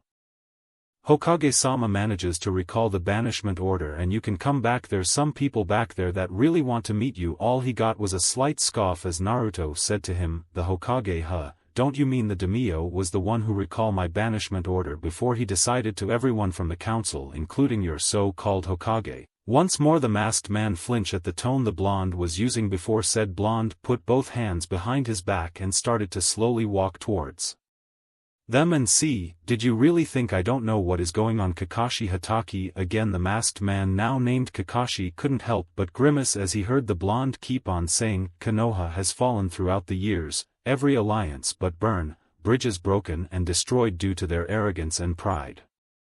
Even the summons want nothing more than their destruction, isn't that right, Hatake?" Kakashi cringed even further as he remembered any and all summons aside from Enko's cutting off their ties with Konoha in general and only be allowed to be called real all-out war, but even then only for defense when Konoha itself is being attacked. Even more so when the damn Io found out about it when the other daimyos cut at them and demanded Konoha to answer why. Once he found out why he lost all those alliances was when he literally exploded right then and there and practically ordered there that they will allow Naruto to return along with cutting off 60% of their funds, which hurt them even more along with the fact that their precious prize scroll with all their jutsus inside puts a lot fear among the shinobi population that their enemies have already learned what is to be needed before using it to destroy Konoha. Now though, with the Akatsuki on the move along with Orochimaru gathering forces from minor villages and clans who had a beef with Konoha, places them with wall and nowhere to turn to, puts them in a very, very tight situation. Retired shinobi being put back on the roster. Children just graduated from the academy are put on the front lines at this moment with nothing more than the skin on their backs, as any and all jounin senseis are being stretched so that they could return back despite being scarce right about now. Their last hope was bringing Naruto back, but even then that reached a dead end as the toads have reached zip on their end. But some speculate that they were hiding without proof, none of them could call them out on it, so now here he was, trying to get him back for both professional and personal reasons, but from the looks of things it seemed that the blonde doesn't look like he was there, though the pink-haired female screech out to them, "Look, Naruto baka. Konoha is your home, so hurry up and let's go before I pound your face in." All he gave was a slight scoff while shaking his head and said to her, "Even all these years all you have on your mind is the Uchiha. It's a true wonder why did I even then again I can thank your so-called Sandame for that." All of them seemed confused for a bit as the Sorcerer Supreme continued on. Well, it seemed that the Sandame was scared for not only his own life but also the lives when he saw the state of how grown men and women beating up a 5-year-old kid. It was so harrowing enough that he decided to put a loyalty seal on me that FO in love to the person that he chooses, and I guess Hirono's mother had a hand in this somehow. He then conjure up a seal in mid-air for all of them to see. The moment my master saw me, he quickly noticed the seal and there he quickly dispel any and all seals Sandame has put on me. He looks on at the seal with a slight look of remembrance and disgust before dismissing it as he said out to them, "So you tell me, Hirono, why would I ever call that home?" She didn't seem to like it as she crossed her arms and said out to him, "Because you were born there and you should have been grateful for the Sandame for letting with me, if only so that we could keep a monster like you in line." He dismissed the seal for a moment before he retorts to her with a small smirk on his face, "A monster, huh? Guess even now the fools that made up the so-called count the real truth about me, do they?" All of them there looked confused at the statement before Naruto shook his head a little and said, "Never mind. Even now Konoha keeps secrets from their own people Uchiha." He looks towards the raven-haired male who scowled for a bit as he said, "What's that supposed to mean, dope?" He didn't say much but the smirk on his face says it all, which in turn made his scowl even more as Naruto then retorts to him, "Who knows? Why don't you ask your Uchiha? Then again I doubt they would want their precious little dog to bite back now, would they?" That didn't sit well with him as the Uchiha growled a little and said. Even louder, I demand that you tell me Dobe. Again all he got was a smile that looked like he knew everything and he was nothing more than a fool, which in his mind is unacceptable as he believed himself to be no one else. With that in mind he roared in anger, and in one move he was already in front of the blonde with his blade in mid-swing, wanting to behead him like lightning. The blonde quickly disarmed him with a glowing orange stick and struck him at the wrist, forcing him to drop his sword before being smacked by the stick of the face, which sent him flying back to his team. He managed to realign himself and landed, but the force was enough to send him skidding until he stopped. He looks back with a slight glare on his face while the side of his mouth started leaking blood. Naruto on the other hand opened up the glowing stick in his hand and turned it into a fan and started fanning himself as he said to him with a slight amusement in high, nothing has changed with this cursed team. A sensei who cares more for the dead and a pervert's book. A girl that still hasn't gotten over her crush with only subpar brooding fool that would sell his own kin if only so he could get an extra inch in height, and me, the one who was banished just for doing a mission sent by the very sea Hokage herself. Only thing that is different right here and now is that we have a new person here. He took a peek towards the red head of the team before raising up his weapon to block a kick by the Uchiha before once again sending him flying backwards with S ruffle. Before going back to fanning himself. All the raven-haired male saw was red as he flipped through a series of hand signs before shouting out, fire style. Grand fireball. Justu, a giant fireball fired out from his mouth and headed towards him with a grand fury.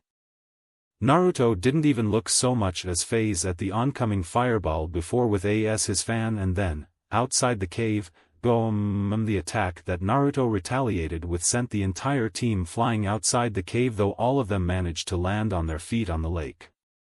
There the sorcerer's out of there with a slow yet powerful stride in his step while still fanning himself as though he was the master and they were merely students. He stopped a few feet from them while still fanning himself as he said to them, if that is your idea of a reason for me to go back, then I am glad that the village ban have probably ended up as some pet for the council that keeps saving whatever crisis they would have and probably did started. There Kakashi decided to reason with him once more. Naruto, please just come with us. The village needs you, your home needs you right now.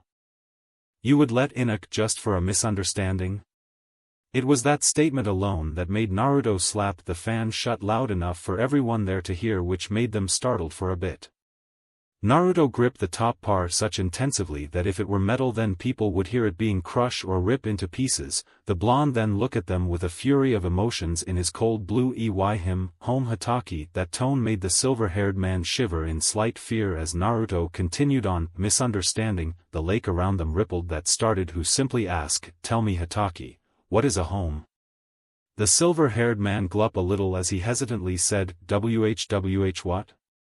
He didn't seem amused as the Sorcerer Supreme continued on, like I said, what is a home Hataki? Is it a place where one feels safe, a place of comfort? A place W will always be happy to go to once the days are at a long's end so that they can rest happily. One step and all of a sudden the very wind Themslevs were answering his call as it violently blew at them with tremendous force and power that demand attention. The group manages to stay upright enough to look at the blonde who was barely restraining his anger as he said out to him, tell me Kakashi, was there an actual Tim that I felt like it was a home? It was there. The wind got more violent. As it did not falter while the blonde continued on, all my life I have been beaten, stabbed, burned at a stake, being used as taijutsus of all kinds from the Hyuga's gentle fist. Genjutsu, and those were just on the normal days. Hataki, the team couldn't but feel a cold sweat down their bodies as Naruto continued on, and the worst part is that the Sandaime could have stopped all that, but he didn't want a shinobi. He wanted a time bomb so that I would become a suicide bomber if he wanted to should my time ever come, because after all, who would see an orphan like me, right? It was there despite the winds howling around them was when the redhead manages to shout out to him, no, you aren't an orphan, you have a family and tea in Konoha waiting for you. All she got was a scoff from him as he said out to her, you mean the two people who condemned me to that place people dare to call a village, the very two people this curse on me and fed me to the wolves. The very same people who dare claim to be my parents but did nothing more than just bringing me to the world so they as a sacrificial lamb, it was there the very skies mimicked his current expression it darkened to the point that people would have mistaken it for night time while thunder boom loudly AC and lightning flash violently.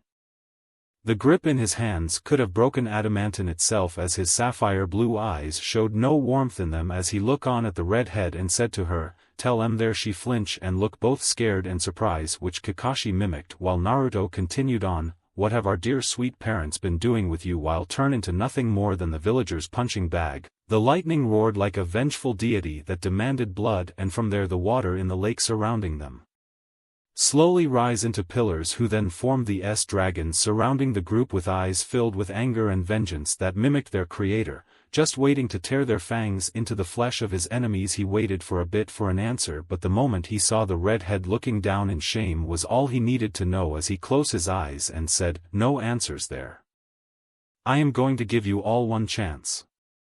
Leave and never come find me again or else." He could see that only two of them were actually willing to stand before him while the other two could care less and was more force into it than anything else. No sigh and said, "It seems that hypocrisy and foolishness is a trademark of Konoha." At one the water dragons surrounding them roar as one before Naruto said to them with a tone of finality, "Very well, let me show you just how outmatch you all are.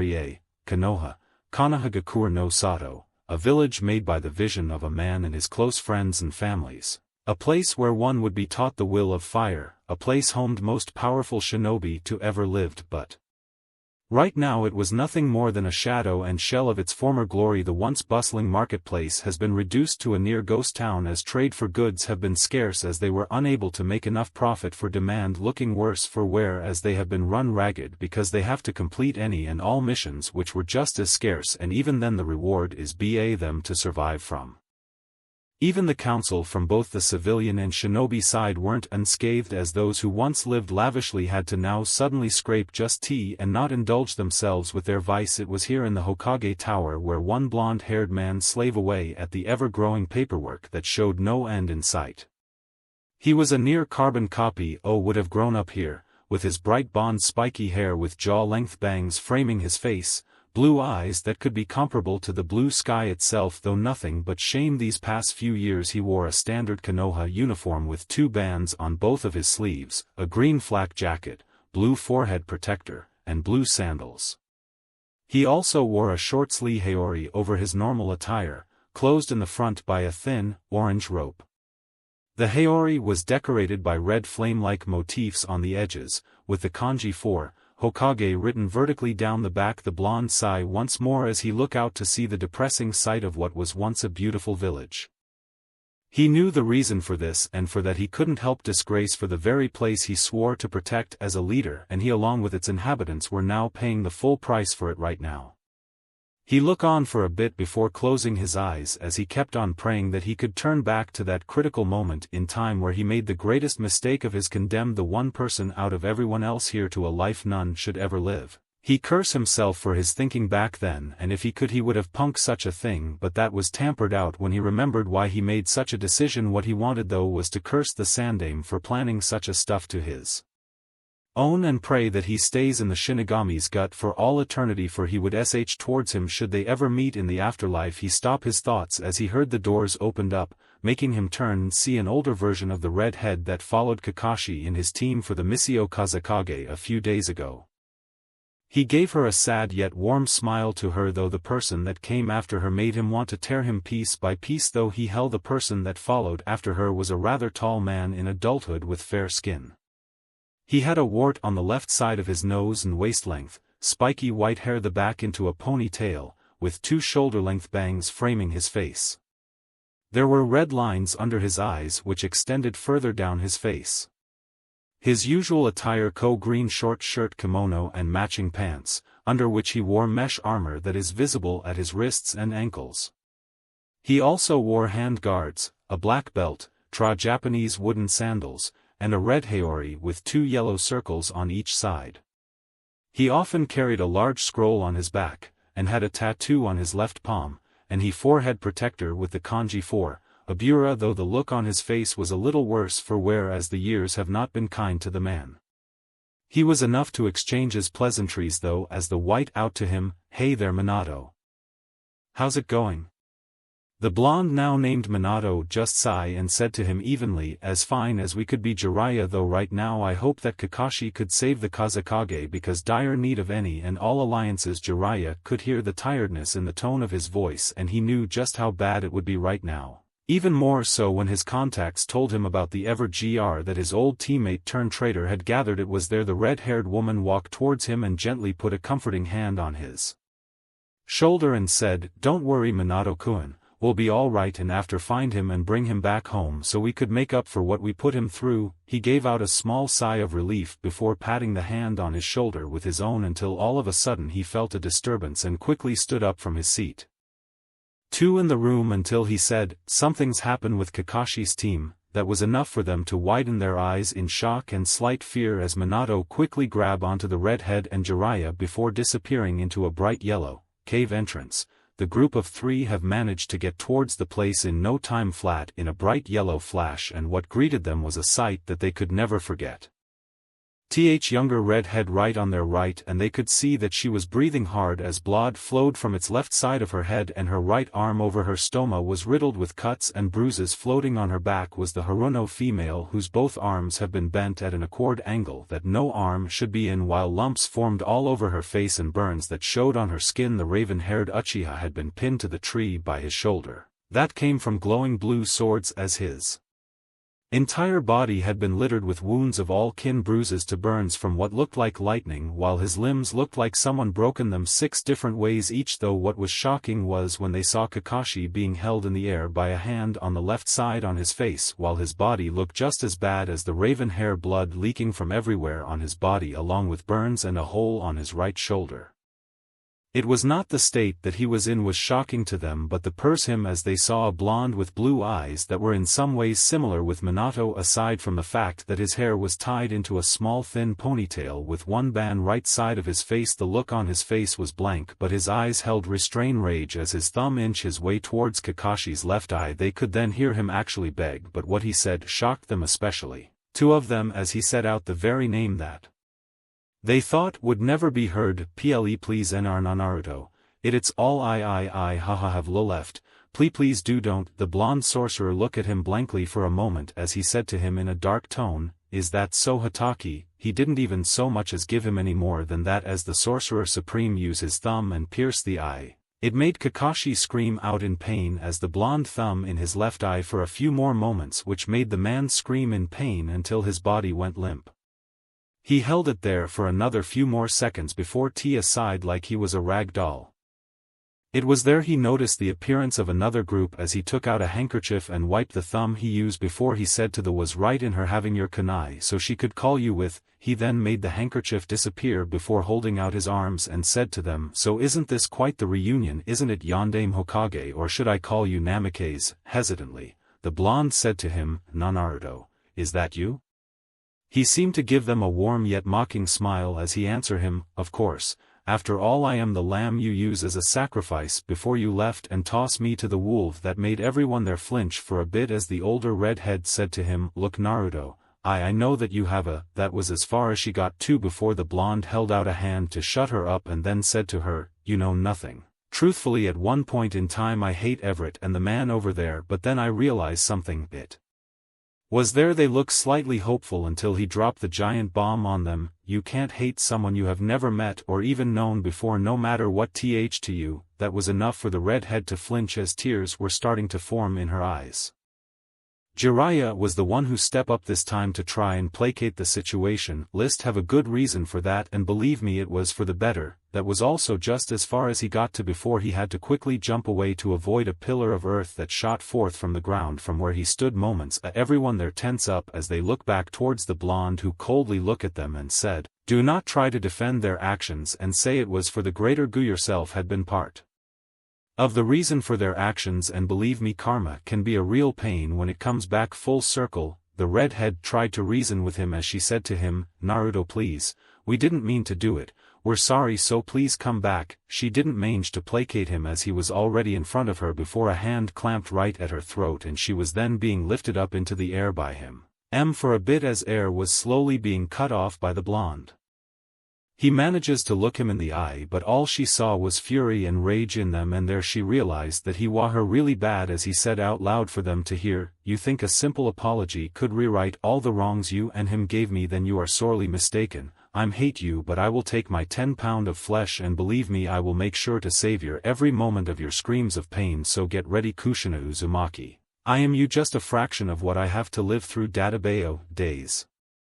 Later, I must say, Gara, you've done quite well for yourself, or should I address you as Kazakage now, said a slightly amused Sorcerer Supreme as he took a sip of looking around the office of the leader of Sunigakure no Sato. Gara, who sat right in front of him, merely shook his head slightly before leaning back on his chair and said to him, "I would prefer it that you call me by my name, friends, and I have grown a little tired of titles being used all the time." All he got was a small chuckle from the blonde, who acknowledged him. "Yes, I know how boorish it is at times, but it is one of many price to pay when you take up lead form." All the redhead could do was nod at what was being said to him. It was a few days after saving Gara plus the one-sided slaughter of Konoha's elite, and right now from a time long ago were catching up with each other as they traded their stories to one another. The blonde couldn't help but smile as he enjoyed his time with his friend while remembering some of the times he's had as the Sorcerer Supreme. Snapping his finge cups filled with tea for them to drink, Gara couldn't help but shake his head as he commented, "If you didn't just explain that I might have more work should I want, then I would have asked you to actually teach me on how to use it so I can finally banish this demonic thing known as paperwork." All he got in return was a full-blown laughter from the blonde sorcerer before Naruto replied to him, "Even if you did learn magic, I can tell you that it would have be these blasted things multiply faster than rabbits." Even with his stoic look, Naruto couldn't help but grin knowingly that Gara would have begged to figure out a way to do paperwork faster and more efficiently, but vast knowledge in the mystic arts, the blonde sorcerer couldn't find anything that would help in dealing with the dreaded paperwork for good. The only thing that came using his Kage Bunshin, and even then it merely just held off the tide for a mere moment before it came crashing back down on him with a vengeance. Naruto just shook his head a little as a small round of silence occurred before Gara asked him, "I probably know the answer to this, but I have to ask. Are you going, Konoha?" Just like that, the mood went down quite a bit as a tense silence followed for what felt like hours until Naruto spoke. "If you had asked me that years ago, I would probably just go there to see the village burn while enjoying a cup of tea." Gara looked at his friend for a moment and he couldn't help but shake his head a little as he said to him, "I may not know 100% of your life, Naruto, and even then about the same as any Jinchuriki with the burden they've had, and if it wasn't for you I would not be where I am now. I am not saying you should save every single, but what about those that didn't cause you harm? The ones like the children or some of your friends that still supported you to the end, should they too be destroyed?" Closing his eyes, the Sorcerer Supreme let out an audible sigh before looking up into the ceiling and answered him, "If you want my honest opinion, Gara, then yes, might just let all of Konoha burn except maybe saving those that stuck with me to the end. Make no mistake about it, Gara, I hold no sympathy for everyone else, guess I have to say that I am tired of it all. Every time I have to be the one that saves them, every time it was me that risked life and limb for a village full of barbarian themselves to be above such things. Even then I was still banished because those fools in their arrogance think that without me they would still be standing, and even would have asked. I would gladly say I would help them during that time I was banished from my so-called home." Letting out another sigh, Naruto kept on looking at the ceiling and continued on, "But once I found out the truth. The real truth about my life was when I simply gave village. Truthfully, I wanted to use my powers to personally raise that pathetic excuse of a village, but that would have made me just like them. I would have too had my master who taught me that what separates us from them is what we use these powers for. In some ways, I guess that in my mind I always wanted Konoha to fa my hands, but by their own accord due to their pride and foolishness, and look at where they are now. Without allies, without supplies, and their backs to the wall as forth from every corner wanting that piece of rotten pie." He took another deep breath for a moment as Gara looks on at his friend taking a sip of his tea before the redhead said to him, "I guess it's true of what they say, a changing people. And I wonder if this is the real you, or are you wearing just another mask?" He got a light chuckle in return as Naruto answered him, "Who knows? Sometimes I don't even know myself." A small silence ensued as the two enjoyed the peace within that room before Gara broke the silence first. "If you would like to know, sources from our spies say th attack will happen in 2 weeks, and I am going to join them in this war of theirs." Hearing that, Naruto looks on intently at the redhead as he set out to him. "That's a one-way trip, you know that, right? Even if I hadn't beaten down their strongest, attack itself is no joke, since Orochimaru would have planned for almost every contingency." Seeing him nod, Gara then said to him, "Yes, I would at least know as much, but even then I want to.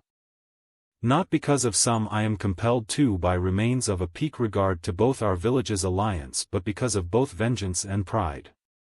Hearing that, the Sorcerer Supreme couldn't help but sigh as he said to him, "You know, those two together are a bad combination when it comes to war, or any battle like that will bring nothing but ruin to all that allows it to fuel them." Gara nodded, knowing what the blonde meant, before saying to him, "That may be so, but in the end will it be any different? You should know that people like Orokim, until the entire world is in his hands, and even then he still won't be satisfied." Naruto couldn't help but nod solemnly as he recalled his brief encounters with the snake Sannin when he was younger. A small grimace appeared on his face as the bee him. "Are you sure this is what you want, Gara? Fighting a war with alongside fools with insurmountable odds against an enemy who will stop at nothing from gainin' foolish grandeur to be a god when he is nothing more than a toothless worm?" The redhead couldn't help but sigh before nodding as he answered him, "If you had asked me this before I was captured, then I would have been more wary about how, but now we might have a small chance with what you did with Shikaku, since I would doubt even someone like Orochimaru can even anticipate a freed Biju fighting." That was enough for Naruto to chuckle for a bit as the Sorcerer Supreme then quipped out, "Now wouldn't that be a sight to see? The giant Tanuki that tried to destroy T those years ago would now be the one that helps them. That would be irony at its finest, and somewhat funny." That brought out a small smile from the redhead before another round of silence ensued for a moment, until Gara asked him, "So what do you plan to do now?" Looking at him, the Sorcerer Supreme let out a small sigh. "Well, I'll probably go back home and give Shizuka back what the blonde fool stole from her, and then start my own war." Closing his eyes, the redhead Kazekage nodded for a moment before Naruto got up from his seat and spoke to him. "Well, it's been nice to see you again, Gara, and you will survive this war between Orochimaru and Konoha, because believe me when I say that you will need quite a bit of luck even with Shikaku there with you." Gara couldn't help but nod in agreement at what the blonde said as he replied to him, "Even so, I hoped that you would join in this fight. Not to save the village, but as a favor from an old friend who might be off to fight his last fight." The blonde turned to look at him for a moment and then said, "Don't get your hopes too much, Gara. Sometimes the heart can be a fickle thing after all." The Kazekage nodded for a moment before he said to him, "I see. Even so, it was good seeing you again, Naruto." He didn't answer, but Naruto nodded all the same before heading right into the portal towards home. He appeared right in the living room looking like a man with a shoulders as he plopped down onto the couch before him. The Sorcerer Supreme let out a tired sigh as he wondered about the problems that had suddenly appeared. He took the risk by saving Gara, but it seemed that no matter what, it would seem that something out there had decided to bring the past towards him. The blonde blew the ceiling for a moment before saying out loud, "You know, I think the reason you died is because you couldn't take all the headache, didn't you, master?" He couldn't help but chuckle for a moment until he felt two warm bodies cuddle up to him. He looked to see both Clea and Shizuka right there on the sofa doing nothing, relishing what they have now. The blonde caressed his two wives closer to him until Shizuka pointed out, "I see that something has happened, hasn't it?" Naruto coy, nodding. The blonde sorcerer then told the two about what had happened in the elemental nations and his meeting with Gara. After finishing his tale, the two look at each moment before Clea asked him, "So what do you plan to do now, dear?" Naruto hummed for a moment before he gave a light-hearted shrug and said, "I don't know. Technically the attack isn't going to happen for another week or so, and Eve sure. Do I want to save that village? No. Do I want Gara to go and fight for them? No. Am I going to go? Now that is the million-dollar question, isn't it?" The two could tell that this was just bothering him a little, but they made no move to do anything just yet. It was then though Naruto decided to hold out his left hand. There he summoned out an orange-colored orb about the size of a football. Shizuka's eyes went towards the orb for a moment before she tentatively reaches out the orb gently into her arms with a melancholy look on her face as she examined the orb slightly before talking out loud. It's been a long time since I've been whole. Funny, even though I've only been this way for maybe a decade or two, but it sure feels longer than that. The other two present said nothing as they saw Shizuka examining the orb a little more while the Kyuubi continued on. In some ways I had given up hope on being whole again. Despite still retaining my standing as the strongest among my siblings, I could still feel that void within me. The kitsune couldn't help it as a small trickle of tears came forth while her body trembled against the blonde's body. Seeing this, Naruto pulled her closer to him and he tries to calm her down. After a while Shizuka had managed to calm down a little before she pulled back where the blonde sorcerer could see tears running down. These were not tears of sorrow but joy, as she then said to him, "I guess you really did keep your promise, huh?" Naruto couldn't help but chuckle at what she had said as he leaned down and gave her a kiss on her forehead. Clea smiled at the scene before her before she gently pu top of Shizuka and said to her, "Not to be a mood killer of sorts, but don't you think you should hurry up with that now, or we might be here till our grandkids have gr." The Kyuubi couldn't help but giggle at her as she did a mock pout and said, "Mao Naruto koi, Clea-chan is being a prude." All the vixen got in return was being pinched on the cheek by Clea before the two of them descended to fits of giggles. The Sorcerer Supreme looks on with a hint of a before he himself decides to put his own hand on top of the orb. The three then pushed the orb right into Shizuka as a bright glow appeared all over her body to the entire room was covered by the light. It took about a minute or so, but that was more than enough as the glow simmered down until the room returned to how it was. Nothing had physically changed, but the Shizuka's face was all anyone needed to know as she buried her face deep into the sorcerer's chest while crying tears of joy about being whole again. Holding her right then and there allowed Naruto to give a small smile as he held her with Clea petting her.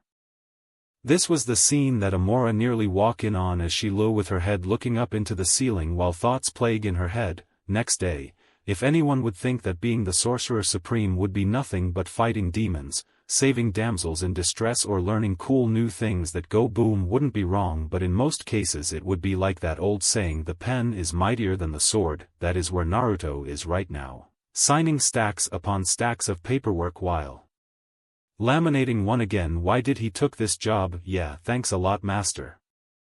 Wonder if this is why everyone would take any excuse to skip this creator damn awful paperwork. I mean, almost everyone that I know of uses any sort of way to not do this blasted thing right here. I mean, my master and the four Hokages all seem a bit too eager to jump into anything, not caring who might be, and I would bet everything I have that it's not for some sort of noble goal or sacrifice." Grumbling, the Sorcerer Supreme signed off yet another piece of paperwork when the doors to his office opened up. And in comes Amora in a green-colored blouse, unusual icy look on her face as she quickly took a seat right in front of him, not even looking up. Naruto decides to ask her, "Is there a reason you are here, Amora?"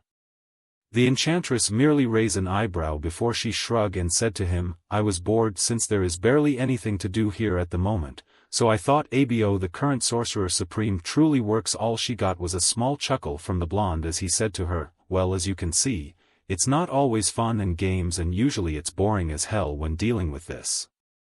Even more so when we have to deal with some of the supernatural leaders, and I'm sure you of all people know how some of them are." The enchantress couldn't help but scoff as she recalled some of her past dealings with the other pantheon before she then asked a question that had been on her mind. "I'm a little curious though, how long has this organization been around?"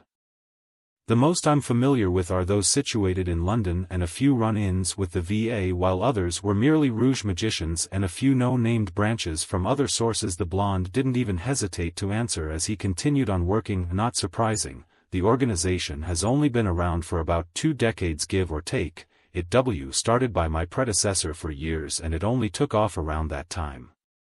Even then we are still working with many within the supernatural world, and as I've said, be quite troublesome." Amora took a few moments to digest what he had just said until she posed another question, "And what does happen once your organization makes connections with?" All she got in return was a shrug before he answered her, "We do what most would do in regards to treaties, sharing information not too sensitive, help one another time calls for it, and so forth." Raising an eyebrow, The enchantress couldn't help but point out to him, quite simplistic for such an organization, isn't it? Again all she got was a simple shrug when Naruto said to her, sure, I mean what else could anyone truly do anyways? I mean if we push too much then most of th and egotistical types would push back and we would probably be giving Loki and those who would love nothing more than causing chaos an early birthday present. Again Amora thought about it for a few moments before deciding to not really care too much about it when she kept on talking, so why do it at all? Surely even you most if not every pantheon has some agenda against one another. Naruto nodded knowing what she meant as he said to her, yes, but it's better than our enemies hiding within the pantheon and unable to do much from fear of any because of said gods and or goddesses there, or should any of them cause chaos in different pantheons to prevent all-out war. It was here that Wong decides to enter the room with a tray of drinks in hand. Placing it down upon the desk, Naruto then pours a cup of tea for himself and Amora. Sorcerer asked her, what are you really looking for, Amora? The enchantress looks at the blonde for a moment as she sighs and replied to him, I ponder at what your purpose is, sorcerer. You have all these powers and connect of the supernatural and yet you sought for peace or at least lowering hostilities among them, and that is what has me at a loss at why you would do such things. Naruto looks at her amused for a moment before he started to chuckle and then answered her, truth to be told I too wonder that sometimes, but then I thought Abo found that in force such decisions to follow in my master's dream. He then smiles fondly before creating a small portal that showed the backyard of the Xavier's mansion. It was here Amora saw Clea and Shizuka playing with Alexia, smaller children there. It was the scene alone that made Amora a little jealous somewhat as Naruto continued on, I had found the people that had helped me when lowest, I had found my treasure and every day it grows, and that is why I do this, for them, for me and for the future of those that want to protect their own treasure. The two looks on as Ororo entered the picture with two children dragging her to play with them. The sorcerer then looks towards Amora and said to her with a warm who knows. Maybe the treasure you're so desperate to find might just be out there somewhere, all you need to do is just find it and never let go. Amora couldn't help but quickly take a sip of tea as she hides the blush on her face while the two continued on in silence. A while later, finally done with his work, the Sorcerer Supreme decides to aimlessly walk around the Sanctum Sanctorum with a pleased smile on his face. He didn't even care this was his home and you could cover all his senses and he would still find his way around. It was here he came upon a slightly comical sight of the four of the six fighting for the remote control for his impressive 152-inch plasma TV while Stark was lounging on the couch somehow managing to sleep all through the chaos. Him he looks at the next person and walks close to her before saying, I see that you and the rest have managed to find yourselves comfortable here. Tia Harabel looks up from her book for a moment and nods towards the sorcerer for a bit when suddenly the TV showed a man wearing a priest's cloak. That was the fighting for a moment as the man on the TV started to speak, would apologize for this interruption but nevertheless. For those who do not know me, my name William Stryker and I speak to the world that today is a glorious day for all, as today I have found a true way to rid our pure blue world of the wretched mutants. And narrowing his eyes, the Sorcerer Supreme flick his hand to make the volume increase while the man continued on, yes my children, I have found a way to exterminate demons in human skin and send them back to where they came. For through trials and tribulation I have found one of the artifacts of our beloved Jesus where he tea supper, and with it we will harness its power to eradicate the mutants. But, for us to accomplish this task I ask of you to check your hands and see if you have the Grail. It was here the man showed his left hand for all to see, and it was enough to cause Naruto to widen his eyes in shock as the hand shown was a picture of a man knees with wings coming out from his back. The color was gray as the Reverend continued on, for those that bear this gray mark has been chosen to be join me and the purifiers as we embark on a dangerous path, for we of the gray faction will have no choice but to do battle against the heretics that dare defile the beloved Jesus' holy grail. For it is here that we will stand united and summon forth beings of long past to do battle against the black faction. So I ask of you my chiel that bear the mark of the grail, join me and we will defeat these heretics and then obtain the grail, so we will extinguish the mutant menace. So I ask of you on us, join the purifiers here in Salt Lake City, Utah, so that we can prevail and preserve our pure blue world. The whole thing then ended before returning to whatever channel was on before. It was here that the room was quickly filled with tension that it even woke Stark see the expressionless face of the Sorcerer Supreme. The blonde let out a tense breath as he then turned on his heel and quickly headed towards his destination, London. "You are so dead," said a very deadpan voice as the owner of the voice looks on at the stoic yet sweating look of a woman seating behind a lavish table. The voice continuing on, "You not telling me is one thing, keeping it on the down low so that you guys can handle it is another.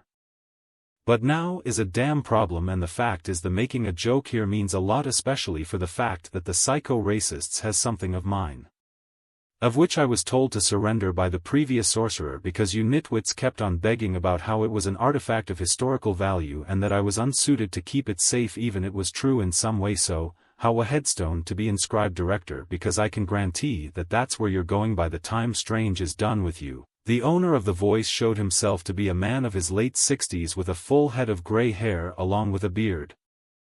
His eyes were blood red that showed annoyance, disappointment as he looks on at the woman before him while two other figures stood next to him within the shadows. The woman on the other hand had brown hair tied perfectly into a ponytail as he ensemble was something that a noble would have wore in the days of old. Her eyes shade of brown, but they betray her stoic look of the true fear she was feeling at the moment. In the hands of the old man was a small portal showing the projection made by Reverend William Stryker. Seeing it, the woman said to him, "Do you mind shutting that thing off, vampire? I do not need it to know that this was an unforeseen circumstance." Scoffing, the older man then retorts to her, "Unforeseen circumstance, my ass. This thing just turned into a ticking clock attached to a nuke, and that's just for the open. Better start to do something right now, Lorelei Bartholomew, or else." That was as far as he got when a jewel on the woman's table started ringing and glowing red. That was enough for the old man to scoff and said, "Well, speak and he go ahead, director. It's not nice to keep the Sorcerer Supreme waiting, you know." Shooting the old man a small glare, Lorelei Bartholomew quickly activated the gem. The gem then showed a very stoic Sorcerer Supreme who didn't even bother with. He started off with a chilling tone that echoed throughout the entire room, "Give me just one very good reason why I shouldn't do the entire world a favor by wiping single last Magus within that pathetic waste of space you all so reverently call your sanctum of modern magic." The tone itself carried a lot of weight as the director along with the two next to the old man started to sweat as an unknown pressure forces them down. Gritting, he director tried to show no fear but failing upon seeing the chilling look on the Sorcerer Supreme's face. She couldn't speak so much as a word as the blonde continue, "I'm waiting, Director Bartholomew, because I would like to know just who managed to give the buffoon that fancies himself a man of cloth a powerful yet volatile a which I am certain was supposedly held within the safe of the clock tower under armed guards. Am I mistaken, Director?" All she could manage was a shake of her head as she could see Naruto seemingly restraining himself as the blonde then said, "I see. Then do you mind answering just the Holy Grail been missing, because I can tell that no way that the buffoon could have stolen it nor prepare the ritual in such a short time, even more so that he is knowledgeable in the mystic arts to block my sensing abilities, so please, Director, enlighten me." His tone demanded an answer from the woman, but anything that could be said died as the ever-mounting fear kept her from speaking. Seeing the situation the old moment before he spoke up, "Okay, Strange, I know you're pissed off right now, but keep doing that and you're gonna give 3 heart attacks and no straight ends even know the full story here, and I just got here 2 hours ago." The Sorcerer Supreme turns his attention towards the old man and regarded him for a moment before letting out a sigh before letting up the pressure just enough regain their bearings. Even so, Naruto didn't even bother mincing his words as he simply said, "Talk." It was here that Lorelei knew that she was barely clinging on thin ice as it were as she then gathered enough of her wits to answer him. "It was 2 weeks ago when it happened. The thief knew where and how to strike as we didn't even notice it had happened until the next guard shift. None of the alarms had sounded, letting us know was knowledgeable enough to disarm them. We decided to not to tell anyone else as we fear that it might startle the thief and force him to hide. It wasn't until AF that we have received a letter that brought more concerning news." The way she trailed off at the end did not put the blonde in a better mood as he said, "Explain." Swallowing hard, the director of the clock tower continued on. "The letter was an announcement that the Ig Millennia family have stated their defection from the sea. A few members from other families that have independently join them in the Holy Grail War, though we know that they have the backing from their respective Famo War but can't prove that at the moment. It was then the pressure returned tenfold as everyone there aside from the old man started to choke on air, while the old man shook his head at the situation as he to himself for a moment before bringing the blonde's attention back to him. "Oh, strange.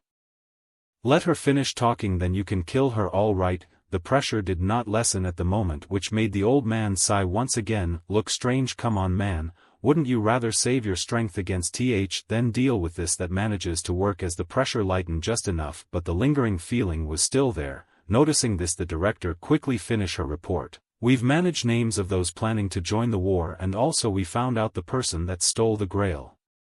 She then shakily showed a picture towards the Sorcerer Supreme, whose eyes narrowed in recognition before hearing out the rest of the names of the others that joined this war. After hearing the names, the blonde digested the information for a moment before finally opening them as he made his decision. "As much as I would love to more than destroy you all at the moment, that will have to wait, as right now I am running damage control at the moment, and that would take quite some time for them to finish gathering their army for the war.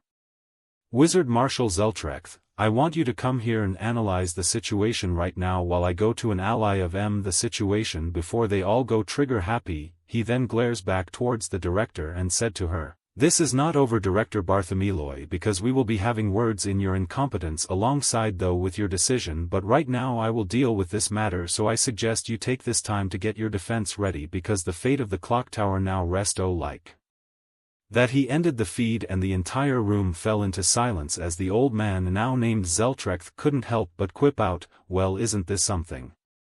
Thanks FO workload, girly, come on my apprentices, let's go before something else happens." He quickly opened up a portal and from there the three headed into it, while leaving behind an exhausted Lorelei behind, who contemplates just how did it go so bad. Xavier's mansion.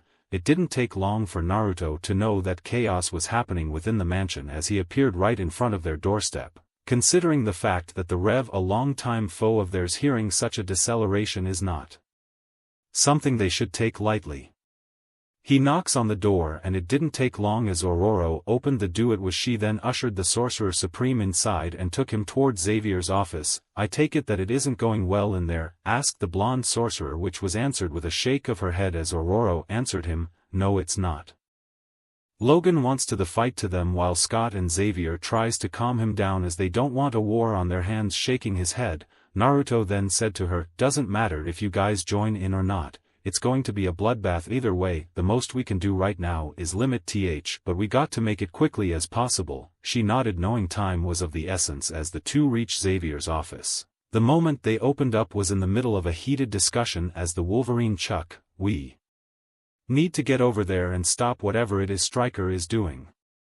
I can damn well feel it in my adamantium-covered bones that this isn't going to be good." Xavier looks on at the man for a moment before answering him, "Because Logan, we can't afford to go all out on a city, and even then we don't know who else is in war.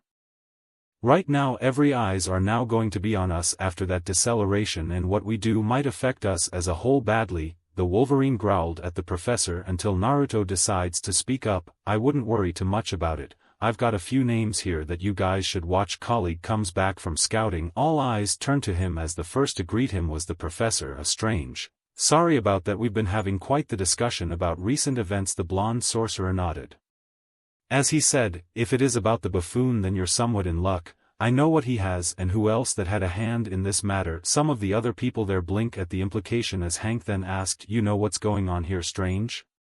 Sighing, Blonde then answered his blue-furred friend, "Yes, and like Logan said, it's not good." The way he said it did nothing to lift the mood in the room, which caused him to sigh as he started to explain what was going on. It took some time as a few asked Q and there, but he manages to finish his explanation.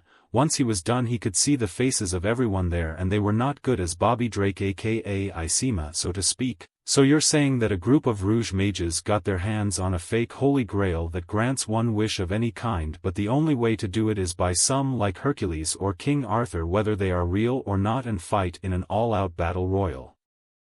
But because of the extra summoning you don't know what might hap. Seeing his nod told the Iceman all he needed to know as he threw his hands up in exasperation and said, just freaking great UGHH. He then slumps down onto the ground knowing the situation has gotten a lot worse than it is. Naruto couldn't blame him as he too knew the implication and even who was behind it all. It was here Logan then spoke out hotly, then all the reason to go Chuck. Just send us out and we'll be done before you know it. Sighing, Xavier would try to calm the man down but Naruto then said to him, you do that and you would send some of them to die and force the enemy to reach more easier. The Wolverine and everyone else stare at the Sorcerer Supreme for a moment as the blonde continued on, those aren't merely people they summoned. They were time where war and bloodshed are there. Bread and butter. These are not people you can underestimate because these people could take down most of everyone in straight-up fight, and that's not counting whatever noble phantasms that they have. Raising a hand, Kitty Pryde had to ask, noble phantasms? He didn't even bat an eye to answer her. What made those heroes into legends, like Excalibur for King Arthur or Phoebus Catastrophe for Atlanta? Basically summed to their legend and being brought to life.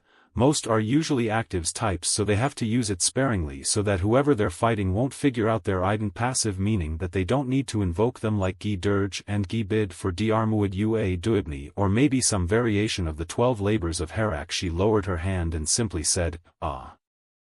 That's bad huh? He didn't even hesitate to nod to show just how dangerous it can be as she slump her shoulders and quip out, it's never that simple with us isn't it? The way she said it brought a slight chuckle from the blonde as he quip out, you should have seen me on my first time handling a case as the Sorcerer Supreme. It was here that Logan once again spoke out, who cares about that? You know who it is, so let's just go kick their ass and destroy that holy grail or whatever. The blonde couldn't help but sigh and would have said something when all of suddenly Zeltrek appeared from a portal right in the middle of the room.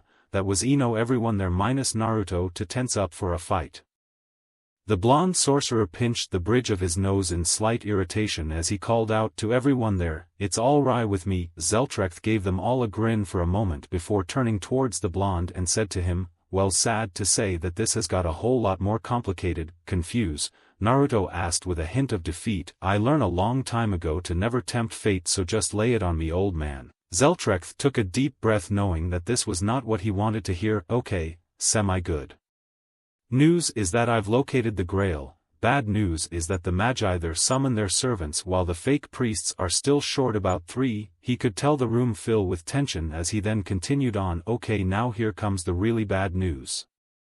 Those Nimrods have decided to hook the Grail right onto pressure point. None of the X-Men there knew what that meant until a loud slap was heard and everyone there turned to see Naruto face-palming before dragging the hand down just his eyes. He looks at the old man with a look of annoyance as he hiss out, you have got to be joking. They cannot be possibly that suicidal into doing that. Please TE did not actually hook the damn fucking Grail right on a fucking leyline pressure point. Seeing the old man wince was all he need to know as the Sorcerer Supreme turned around and quickly said, I am going to find Clea and Shizuka so I can inform them truly has no limits. He didn't say any more before flashing to where his wives currently were while leaving behind a group of confused mutants.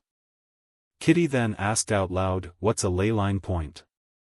Seeing that he was the only one here, Zeltrek then explained to the people there, well then let Uncle Zeltrek educate you all on the wonders of magic. He then summons out a map of the earth as he started his explanation. Okay, think of ley lines as magical rivers that flow through the earth, sometimes connecting speak or branching off from one. The mutants their sea lines suddenly appear on the map, some interlocking with one another while some look like they branch off from a certain point.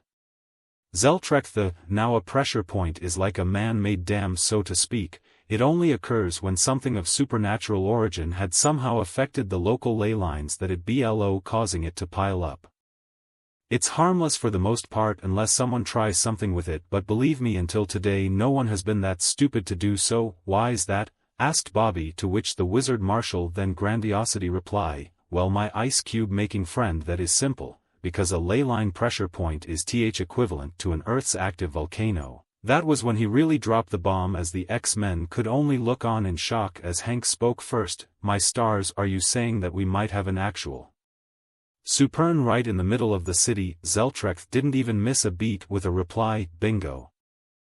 But like I said, it's harmless unless someone's actually crazy enough to do it because a misstep of any kind, and if you say that this is dangerous, then why did these magi decide to risk everything to do something that might as well destroy most if not the entire state itself? The wizard marshal couldn't help but sigh as he answered the question. That is gonna be a long-ass answer that we don't have any time for, but for the most part at other places where the ley lines are the strongest would be monitored closely, while anywhere else wouldn't be suffice enough to power the Grail. We do monitor the time, but because of the dangers held, not even those that want to rule the earth would use that, because something like that can and will wipe out anything in exist matter, whether you can regenerate, come back to life or any of the sort, because the magical energy gathered is enough to nullify that and send you to Creator. No, that brought about a collective wince as Bobby then asked, if it's that dangerous, then why don't you guys, like I don't know, disable the Grail or something like that? The wizard marshal shook his head for a moment before answering him. If it were only so easy, kid.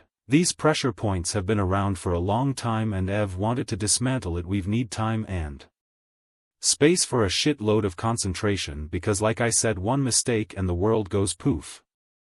And that's not counting failsafe these bastards have, because I can guarantee you that any magus of their lineage are sore losers that really bring any good mood at all among the X-Men. As Wolverine unsheathed his claws as he said, then let's just deal with these asshats first, then we'll deal why jumbo bullshit. It was here a bright flash happened right in the office, and from there came out a very irritated Clea alongside Shizuka, who looked just as annoyed with Naruto. Sorceress of the Dark Dimension said out loud, this had better be a joke, Zeltrecht, because I can't really fathom just how the fuck can those stupid pretenders be stupid enough to do what you said they did. The look in his eyes was all what she need to know as she pulled her hair in frustration, as she then said to him, well, isn't this quite the predicament? So what are the moment, pinching the bridge of his nose. Zeltrecht sighed as he dreaded the next words coming out of his mouth. In simple terms, we have to win the Holy Grail War, sometime later. Sometimes I just wish that we don't always have complicated stuff every time things like this happens, but then again the universe always did have a weird sense. Shaking his head, the Sorcerer Supreme looks on at the magic circle on the ground right in the center of the X-Men's danger room. He could already tell that this was worse before getting any better. The only small mercy he could get was having Zeltrecht and a few high-level magicians in using mass hypnosis on the civilian Popu the hell away from any battles going on within the city, and a curfew for those not involved. So as of now Salt Lake City has been technically martial law by the Soup Committee. Normally they would have just evacuated the city, but that takes a whole lot of trouble, especially now with the government keeping a close eye on any suspicious AC. A declaration like that, the blonde sorcerer knew that they had to play it by the ear on this one. Pinching the bridge of his nose at the whole thing, he couldn't help but said out loud, sometimes I really hate this job. It was here that a voice spoke out to him, even after these years you're still just as annoying as when we first met. Turning, the Sorcerer Supreme then saw an extremely beautiful woman leaning onto the wall. The woman had long deep purple-colored hair along with blood-red eyes, seemed to be analyzing you no matter what. She wore a full-body skin-tight purple-colored suit that emphasizes her generous body in every way possible. With a head complete her attire, she would not looked out of place as a witch of legends if it wasn't for the blood-red barbed spear that she was casually holding on to despite the cold tone of her deli. Very Naruto couldn't help but chuckle knowing just how the person was as he said to her, and is that a bad thing? She shook her head as she replied quickly, no, but I do think that you should learn to grow up sometimes. That brought about another round of chuckling as the blonde replied to her, yeah, and the world is suddenly going to make things easier for us, right? The woman couldn't help but scoff at what he said, but she had a small smile on her face as she retorts, now where's the fun in that, Naruto? The Sorcerer Supreme couldn't help but roll his eyes for a moment before he said to her, you know that you don't have to be here, you know. I did say that I was the purple-haired woman scoffed as she answered him, maybe, but I will not allow such a thing to exist, especially for those fools that dare summon him into the plane instead of where he should really belong. The blonde sighs for a bit as he ran a hand through his hair, but before he could say anything else was when suddenly Shizuka decides to interrupt. If you two are do usual flirting, can we get this thing started already before some egomaniac decides to destroy the world? It was here another voice came out and said, now Shizuka, I mean these two haven't seen each other in a while, so I'm sure they would love to catch up, right master?" The voice belongs to a tall yet slightly thin male with a face of a prince, with his short mop blonde hair and charming smile that went well with his sky blue eye. He hung on his left side, but it didn't hinder the man's beauty, as he was garbed in a robe similar to a stereotypical wizard and a staff that is just as if not taller than him, with shaped of a sun. The two looks on at them where Naruto couldn't help but sheepishly scratch the back of his head, while the purple-haired woman just looked to the side seemingly. Looks closely, they could see a hint of pink on her cheeks. It was here that Naruto quickly got back into it and said, "Well, as much as I would love to get it done, how about we let our, shall we say, volunteer do so?" Since she early on, it was there the people turn as one to look at a slightly nervous Nariko Ashida as she tries to look tough, except for the fact of how much trouble she and the new regaining some of her wits. She marches up to the center of the danger room with a strong look on her face as she said to him, "So I just had my hand out and sta right." Seeing him nod, the teen then takes off her right gauntlet, and from there one could see that her hand had been marked red with the symbol of an X, while two light from both sides of the X as though it was making a circle. Taking a deep breath, Nariko then starts to chat out loud, "Let silver and steel be the essence. Let stone and the Archduke of Contracts be the foundation. Let red be the color I pay tribute to. Let rise a wall against the wind that shall fall. Let the four cardinal gates close. Let the three-forked road from the crown reaching unto the kingdom rotate. Let it be declared now, your flesh shall serve under me, and my fate shall be with your sword.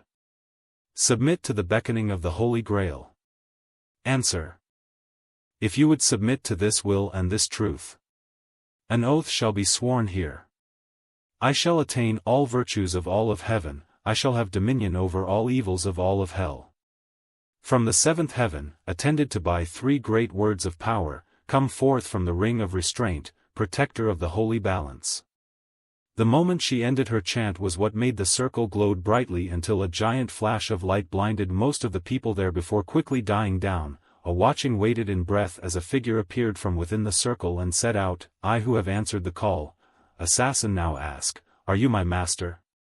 The figure was that of a tall Chinese man with flaming red hair tied into a ponytail, with his attire consisting of an orange traditional Chinese clothing with cold calcu held no fear or hesitation.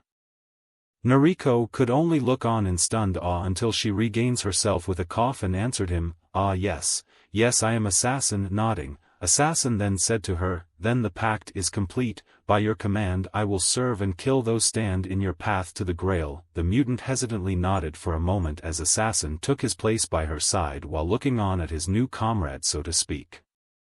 Naruto hummed lightly at Assassin out, "Well, the servants I knew would either hit or miss, but I didn't think that you managed to get him of all people. Isn't that right, Demon Fist Master?" Assassin looks at the Sorcerer Supreme straight in the eye for a few moments before the servant gave a small nod. The blonde returned in kind before saying out, "Okay, have Assassin, how about we get this thing going? Next is you, big guy." From there was Colossus's turn, and then he too held out his hand, which was an X also, but it was surrounded by the shape of a shield, while a sword's tip was pressed. Metal Giant chanted the same incantation and another bright flash occurred, and from there another figure appeared, though unlike the first one, who was tall and one was of that of a child wearing what seemed to be a gothic costume with frills of white appearing from the black and fluff surrounding her gloves. She has purple and snow-white hair that cascaded down upon her back, as she also wore a cute black hat with ribbons tied on both sides of it. She spoke with a soft voice as she asked, "Are you my master?" Stunned would properly describe Colossus's face as he looks on at the child before him, and he then asked Naruto, "Are you sure that this is correct, because I am no someone like her to join this Holy Grail war?" The blonde shook his head a little before answering him, "Look, I understand what you mean, Pyotr, but she's more than what she seems, isn't that right?" The little girl nodded as a small book floated right up to her as she spoke a few, and all of a sudden Colossus started floating off the ground. That alarmed the Metal G started flaying like a fish out of water, while the rest of the group seemed amused, even Nariko as she tried to stifle her laughter. The Sorcerer Supreme couldn't help but chuckle as he then walked to the servant and pet her on her head and said, "Okay, now can you please put him down?" She nodded before gently landing the Metal Giant on his feet. Colossus looks on at the child for a moment, but a look from the Sorcerer Supreme was enough for he was going to need her feelings. Be damned. The X-Men then sighs and said, Yes child, I am your master but I would prefer to be called Pyotr if you don't mind. The girl nodded before replying with a curtsy, servant caster ready. The two then stood off to the side as the next one approaches the circle. Her milky white eyes looked as focused as she was regal before holding out her hand. Hers a woman holding a heart protectively, and inside of that heart was an X. Again the same light show happened, and from there a loud boisterous voice echoed Thrug, Ha ha ha, I Alexander the Great have answered the call. Are you my master for the Holy Grail War? The voice belonged to a gigantic man standing over 2 meters in height. He has large muscles that give the impression of being able to kill a bear with his bare sternly chiseled features with eyes that give off a dazzling glow along with burning red hair and beard. He wears bronze armor with cuffs and greaves with fringes, arms and thighs unprotected. He wears a thick mantle, with fringes like his cuffs, dyed in a similar red to his hair. It is luxuriously decorated.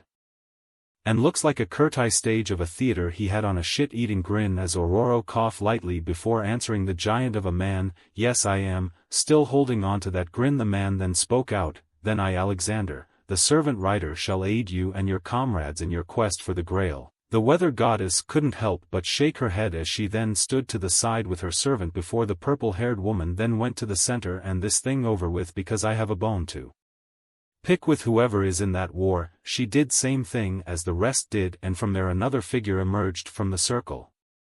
The figure was someone that the magic users there definitely recognize. The figure was that of a male with dark forest green hair that reach his waist with the ends ties into a small ponytail. He wore a simple garment of no describable indication as to who he was, but the only thing that sticks out more than anything would be the tail he has coming out of his waist. The purple-haired woman merely raised an eyebrow as she couldn't help but quip out, I'm surprised that the throne gave me you of all people. Trainer of the man blinks for a moment until he laid eyes upon the woman. He blinks for a moment before saying, Well, I am uncertain that we have before master, but from why would guess that I was alive in some shape or form. It was more of a statement than a question as the woman obliged his curiosity. The gods of your pantheon needed a teacher for their children, and who better than heroes? We have met, but it was during a time long after your death, I suppose, though either way you have made it through the throne despite the real you is still Al. The servant hummed for a moment before nodding and wanted to pose a question, but Naruto decides to cut him off at the moment. If you're curious, then may I put this at a later time because we do have more servants to summon. The new servant looks around for a moment before nodding as he said to her, So it seems, then servant archer, my bow and arrow are yours to command. Mass chuckling. The next to step up was the one-eyed blonde wizard as he summoned out his own servant. The next one to come was someone that just screamed bloodle to everyone as the figure was a tall muscular half-naked man with skin almost brown in color. His body was riddled with scars while his arms were covered with gold glowed bright alongside his scars. Nothing else could be described about this servant as He wore nothing but a pair of pants with a belt buckle that has a picture of the blonde merely smiled as he held up his hand showing his rank as a master, with it being the shape similar to his staff but with wings on both sides. The servant N spoke out, Servant Berserker, ready to fight. The blonde nodded for a moment as he couldn't help but quip, Well, this is interesting but not unwelcome. Pleasure to meet you, Berserker. Shizuka couldn't help but giggled out, Well, isn't this interesting?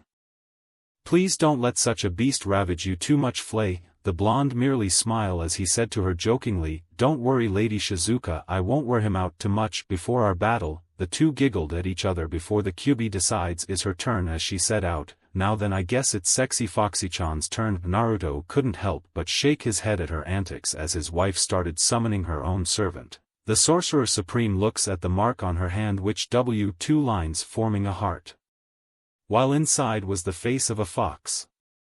What came out was a very laid-back voice, Yo, Servant Saber at your service. The voice belonged to a light purple-haired woman wearing a purple battle kimono that reached to her thighs with decorative designs all over, while she has 4 swords her sides, 2 on each, as she looks at the group with a smile on her face as her purple-colored eyes scan her surroundings. Most of the other magic users were INT. Most would be Shizuka, as she had a megawatt grin on her face as she spoke out to her servant, Yes, we are going to get along just fine, Saber. Saber looks on at her master and she recognized the glint in her eyes. That didn't deter her as she gave her own, and just like that a friendship was born between them that meant nobody would know for now. But Naruto couldn't help but shake his head as Shizuka walked next to him with a skip in her step and a look that says BEA. Now it was his turn as the Sorcerer Supreme held out his hand, which had a simple picture of a circle inside of a diamond with the circle having tiny inscriptions on a symbol of his order right in the center. It was here he started to chant, but his words were slightly different from the others. Let order and virtue be the essence. Let the earth and the creator of contracts be the foundation. Red is the color I command. Let rise a wall against the wind that shall withstand. Let the 4 cardinal gates close. Let the 3-forked road from the crown reaching unto the kingdom rotate. Let it be declared now, my body shall serve to show your path, and my fate shall be with your sword. I ask that you heed my call in accordance to the Holy Grail. Answer, if you would submit to this will and this truth. An oath shall be sworn here. I shall attain all virtues of all of heaven, I shall have dominion over all evils of all of hell. I shall watch and protect those that could not. I shall lead those that has lost their way from the 7th heaven, attended to by 3 great words of power, come forth from the ring of restraint. Protector of the holy balance, come forth and answer the call to protect this world from those that seek its destruction. Once he was done, the circle didn't glow so much as a shape was formed. The figure glowed within the circle, but it wasn't blinding enough for the people there to slowly disappear in motes of light. Slowly the figure showed itself from the circle. The last servant was a beautiful woman with almost golden blonde hair tied into a bee with 2 bangs freely flowing on both sides of her head. Her eyes shone a bright emerald green that held power and experience. Her attire consists of a regal blue attire that showed herself as a confident regal woman, with it being almost skin tight with the top part of her chest almost bare, impressive bust with the back of her waist like that of a duster. She wore knee-high metal boots and gauntlets, and to complete her attire was a red royal cape and snuggly on her head. All in all, everyone there can tell that she was a queen that demanded respect and attention. Naruto looks on impassively for a moment as the 2 blondes stare right at each other. The servant nodded after the stare off as she said to him, I servant Lancer have your call, my lance shall be yours to use. Nodding, Naruto then said to her, welcome Lancer to the red faction. Let us go in the breach once more. He then spun around and then set out to everyone there, now that all the servants have been summoned, let us go to war. So mind telling why the hell are we just walking around here? Instead of charging right at the bastard's base? Asked a very annoyed Nariko Ashida as she was trud the Sorcerer Supreme and Lancer. Assassin on the other hand floated nearby in his astral form on the lookout for any enemies. The blonde hummed lightly for a moment before answering her, 2 reasons, 1 recon, because while I am unsure about that fake priest, what I can be sure of is though would fight in the dead of night, less hassle for cleanup, and 2 I want to get a feel for you since you're the only one I never really interacted with. The mutant raised an eyebrow for a moment as she asked, really, would have thought that Mr. McCoy had told you about us?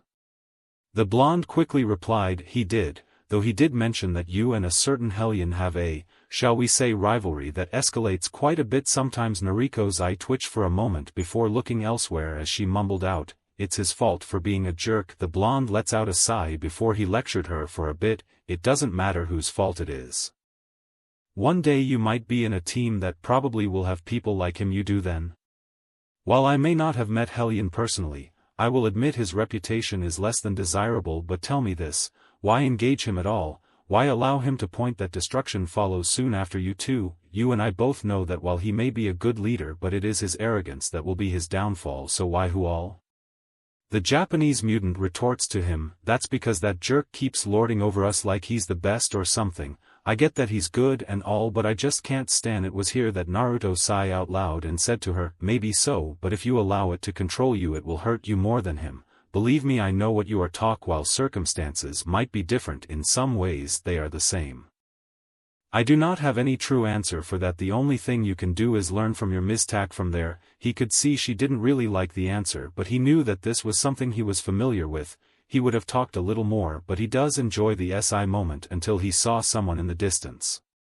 His eyes narrowed for a moment as he quickly stopped, that in turn made the 2 women and 1 astral spirit stop to looking at Naruto then simply said to them, "Follow me." Confused, the three followed him as Nariko asked, "What's going on?"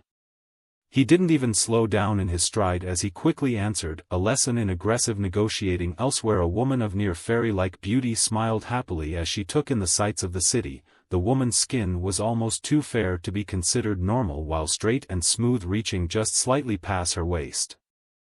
Her eyes were almost blood red, and yet instead of being scary it looked almost regal on her. Walking next to her were two other people. One of them was an imposing man with black hair and eyes that held no emotion to all that gaze upon him. He wore a coat with the inside of it being a suit, which most would say odd all things considered, whereas the other one was a blonde-haired teen wearing a tube top and red jack pair of short jeans. The contrast was evident as the blonde had a wild look on her face as her emerald-colored eyes scanned her surroundings without a care in the world. The white-haired woman giggled as she passed by a few jaw-dropping teens as she quipped out, "I have to admit it is liberating to be out here inside of being cooped. In world is so big." The stoic man looked at her for a moment before replying to her, "Yes, but be on guard because we might have more enemies than stated otherwise if casters spell indication." The woman lets out a small sigh as she turns to him and said, "I don't like this, Kiritsugu. I mean, here of all places in the Sorcerer Supreme's territory.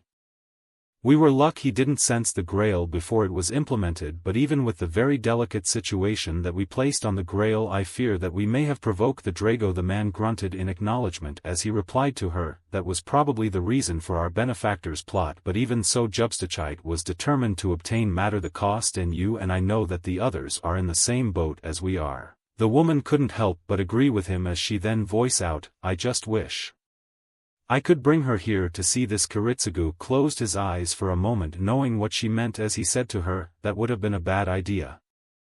As much as I hate it, she is safe there than us, but if there is a chance that we might make it through this IRI." The woman gave him a smile, but that was quickly shut down when a cold, chilling voice spoke from behind him, "Oh, I don't think you should give a woman false hope, Amiya. Believe me, you shouldn't make a promise that you won't be able to keep." That was enough for the two to freeze dead stiff. The blonde reacted quickly by spinning around and clash with the blonde sorcerer with her sword against his. Seeing quickly barked out his orders to her, "Saber, don't." The blonde on just barely heard him, and in any other circumstances she would have ignored it, but seeing the dire face was enough for the blonde to disengage the clash. It was here that Naruto had a stare down with the three before the blonde motioned his head to his left and said to them, "Get in. I wish to have a chat with you." 3-foot Kiritsugu wanted to protest, but he knew without a doubt that he would feel the blonde's fury if he didn't comply. He wore nothing but a pair of pants with a belt buckle that has a picture of the blonde merely smiled as he held up his hand, showing his rank as a master, with it being the shape similar to his staff but with wings on both sides. The servant N spoke out, "Servant Berserker, ready to fight?" The blonde nodded for a moment as he couldn't help but quip, "Well, this is interesting but not unwelcome. Pleasure to meet you, Berserker." Shizuka couldn't help but giggled out, "Well, isn't this interesting?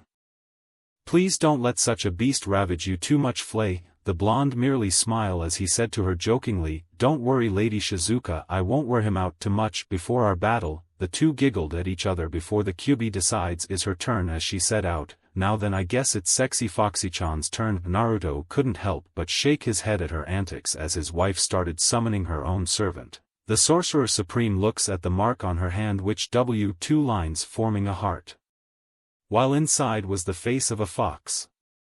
What came out was a very laid-back voice, "Yo, Servant Saber, at your service." The voice belonged to a light purple-haired woman wearing a purple battle kimono that reached to her thighs with decorative designs all over, while she has 4 swords her sides, 2 on each, as she looks at the group with a smile on her face as her purple-colored eyes scan her surroundings. Most of the other magic users were INT. Most would be Shizuka, as she had a megawatt grin on her face as she spoke out to her servant, "Yes, oh, we are going to get along just fine, Saber." Saber looks on at her master and she recognized the glint in her eyes. That didn't deter her as she gave her own, and just like that a friendship was born between them that meant nobody would know for now. But Naruto couldn't help but shake his head as Shizuka walked next to him with a skip in her step and a look That says BEA. Now it was his turn as the Sorcerer Supreme held out his hand, which had a simple picture of a circle inside of a diamond, with the circle having tiny inscriptions on a symbol of his order right in the center. It was here he started to chant, but his words were slightly different from the others. Let order and virtue be the essence. Let the earth and the creator of contracts be the foundation. Red is the color I command. Let rise a wall against the wind that shall withstand.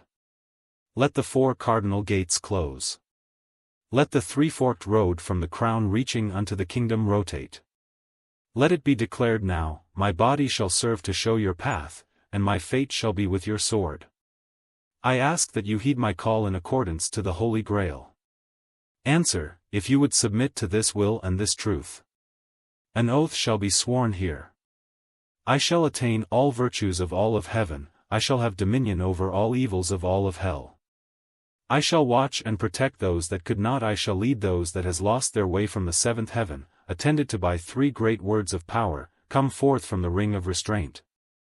Protector of the holy balance, come forth and answer the call to protect this world from those that seek its destruction. Once he was done, the circle didn't glow so much as a shape was formed. The figure glowed within the circle, but it wasn't blinding enough for the people there. Slowly disappear in motes of light. Slowly the figure showed itself from the circle. The last servant was a beautiful woman with almost golden blonde hair tied into a bee, with 2 bangs freely flowing on both sides of her head. Her eyes shone a bright emerald green that held power and experience. Her attire consists of a regal blue attire that showed herself as a confident regal woman, with it being almost skin tight, with the top part of her chest almost bare, impressive bust with the back of her waist like that of a duster. She wore knee-high metal boots and gauntlets, and to complete her attire was a red royal cape and snugly on her head. All in all, everyone there can tell that she was a queen that demanded respect and attention.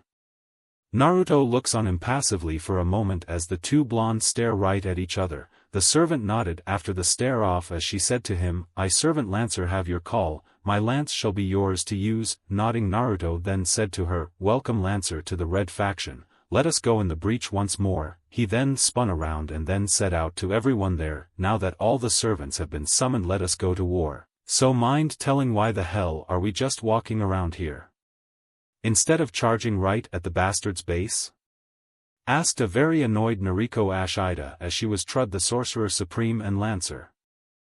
Assassin on the other hand floated nearby in his astral form on the lookout for any enemies. The blonde hummed lightly for a moment before answering her. 2 reasons. 1, recon, because while I am unsure about that fake priest, what I can be sure of is though would fight in the dead of night. Less hassle for cleanup, and 2, I want to get a feel for you since you're the only one I never really interacted with. The mutant raised an eyebrow for a moment as she asked, really, would have thought that Mr. McCoy had told you about us? The blonde quickly replied, he did, though he did mention that you and a certain hellion have a, shall we say, rivalry that escalates quite a bit sometimes. Nariko's eye twitched for a moment before looking elsewhere as she mumbled out, it's his fault for being a jerk. The blonde lets out a sigh before he lectured her for a bit, it doesn't matter whose fault it is. One day you might be in a team that probably will have people like him. You do then?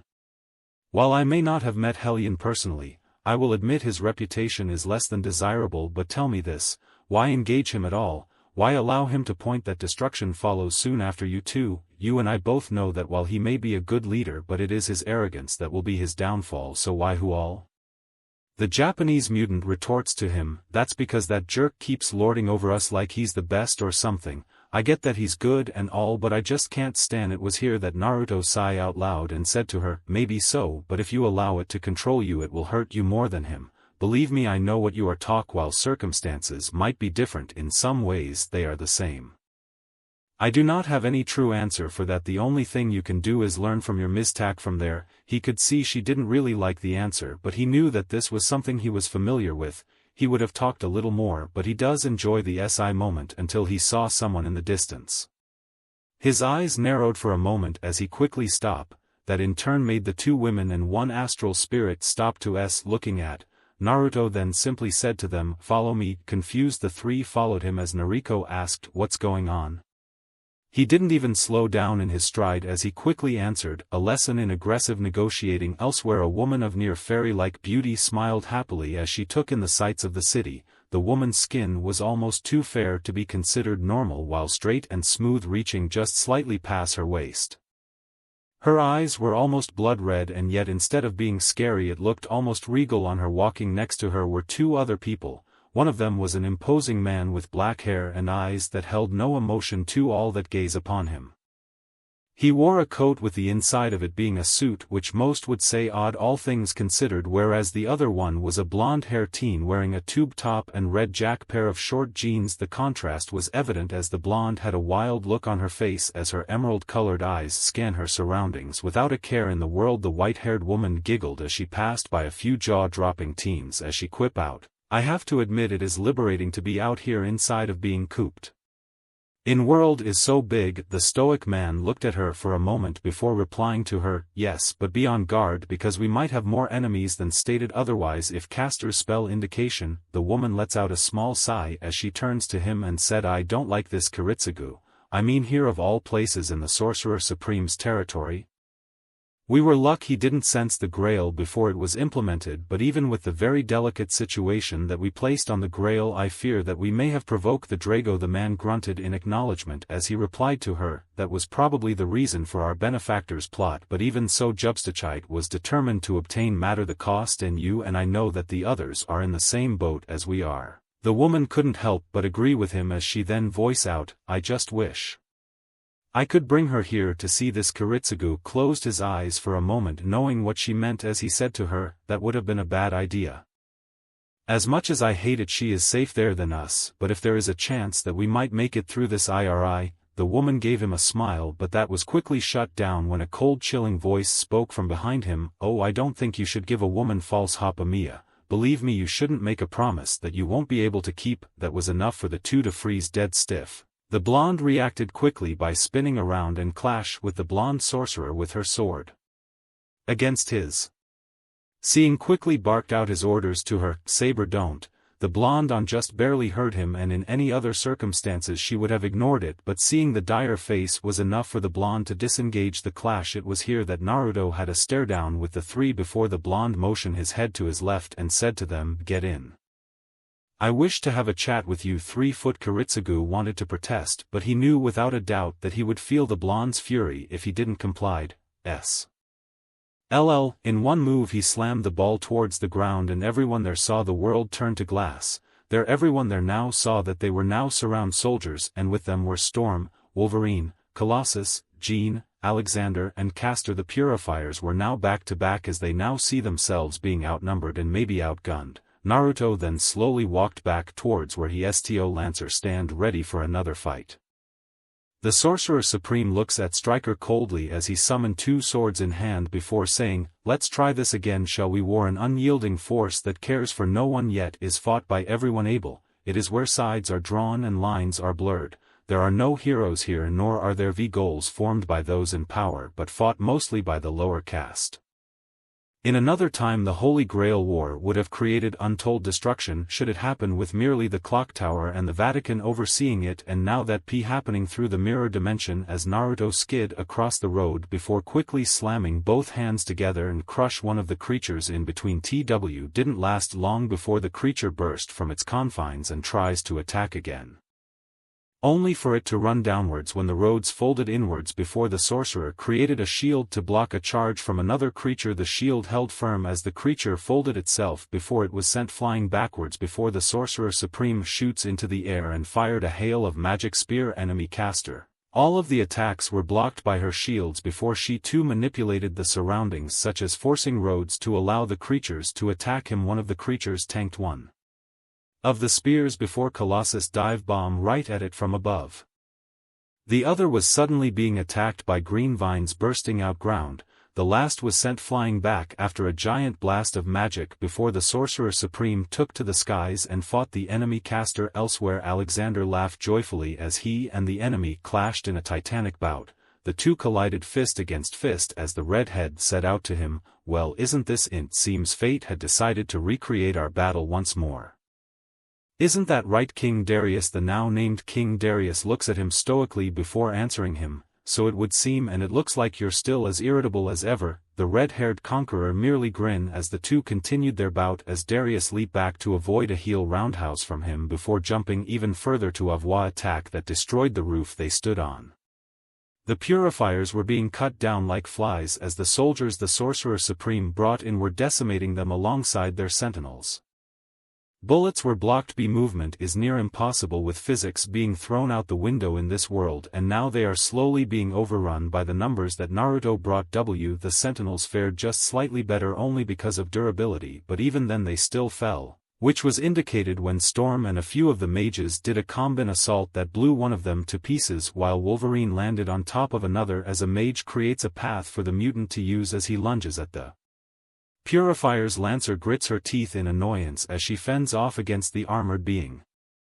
The two fought while standing on the walls and defy all logic of physics. Lance-class spear as the blonde went for a stab but was deflected before she had to quickly jump away to avoid being slashed in half. Landing on another wall, the blonde woman blocked a downward slash that cratered the place she stood upon before pushing him back and lunges right at him. The being deflected the strike but failed to block the heel kick that sends him shooting into the road before Lancer slammed right into soon after. The attack was enough tidal wave made of stone before Lancer was sent flying into a parked car and broke it in half. The servant of the Lance groans for a moment before pushing herself up and narrowed her eyes at her enemy. The armored being stood menacingly right in front of, charged right at her while shouting, "ARRTTTTHHURRR." Another clashed exploded right then and there as Lancer managed to push him off and slams his side, which sends him flying into the pavement. The servant of the Lance could only look on with a frown on her face as the armored being stood right back up and roared like a beast hungry for blood. She then asked him, "So this is what you could have become?" I wonder if it was her that allowed for it to happen, or would it happen because of the one who holds your heart? All she got in return was yet another roar before the woman steeled herself and said out loud, "Very well, though I may not be the ruler that you know, but it is still T-King to punish his unruly knights, so come berserker and let me show you why it is I became the ruler of Britain." Creating a whip, the Sorcerer Supreme lashed out at one of the creatures by the neck and lets go. Instead of being slackened, the whip finds itself buried into the Gru beast in place before Naruto summons two more to bind its hands together. He would have continued the assault if he didn't have to save Colossus from being turned toy. The sorcerer launched the attacking beast into the air by manipulating the road, which gave the metal Russian time to get away. He then shot into the air as he now ends second creature by summoning a hail of light spears and bombarded it. Naruto then finished it off by creating an even bigger spear. This one bigger than an average and hurled right at it. The result was the creature being skewered in half diagonally before the spear itself detonated and destroyed the creature into atoms. Naruto barely had any time. T-Caster flew past him and he reacted by taking blasting to the skies. When magical blasts nearly struck him, he turned on the enemy caster before retaliating with a fury of lightning attacks, which she dodges in turn before the enemy caster summoned out a portal and the creatures pounce right at him. It barely got close as a portal opened right in front of it for it to pass through, but only halfway before the portal closed on itself. Half, the lower half fell towards the ground before showing the Sorcerer Supreme unscathed as the blonde stare at the enemy caster. Caster on the other hand couldn't help but give a tiny smile as she spoke out to him. "Well, it would seem that this generation Sorcerer Supreme is as powerful as my predecessor." The blonde raised an eyebrow for a moment as he said to her, Well, I'm not surprised that you of all people might know my master, or at least one of my predecessors. You are at least one of Greek sorceress with that flavor of magic you're using and the way you modified those creatures." The female nodded happily as she replied, "Nice, isn't it? Sure, they're a little lacking with what I have, but they sure hold out well, wouldn't you say?" The blonde shrugged for a moment before answering her, "Not too bad. They actually could take on most B-ranked mages and managed to at least tank some of my C with minimal problems." The caster beamed at the praise for a bit as she did a mid-air curtsy bow before the sorcerer continued on, "You know that this war will end one way or another. I see the contract of yours so you can stop helping these fakers. What do you say?" She was about to respond when she suddenly disappeared in a flash of red light. The anticlimactic way made Naruto blink owlishly for a moment before he looks down. Creature that he bind had found itself speared through the mouth. next to it was Colossus and Castor alongside a few of the soldiers he brought with him. He slowly descended towards them and finally assessing the situation for a moment as Pyotr asked him, "Is it over?" The blonde looks at him and replied, "For now. To be honest, I figured that we might be able to take them all out, but I'm satisfied for now that we're able to cripple them." He then slowly bring his palms together before the entire place they were in was now broken and all of them were back in the real world. He could see the dead bod purifiers and the mages littered all over the streets.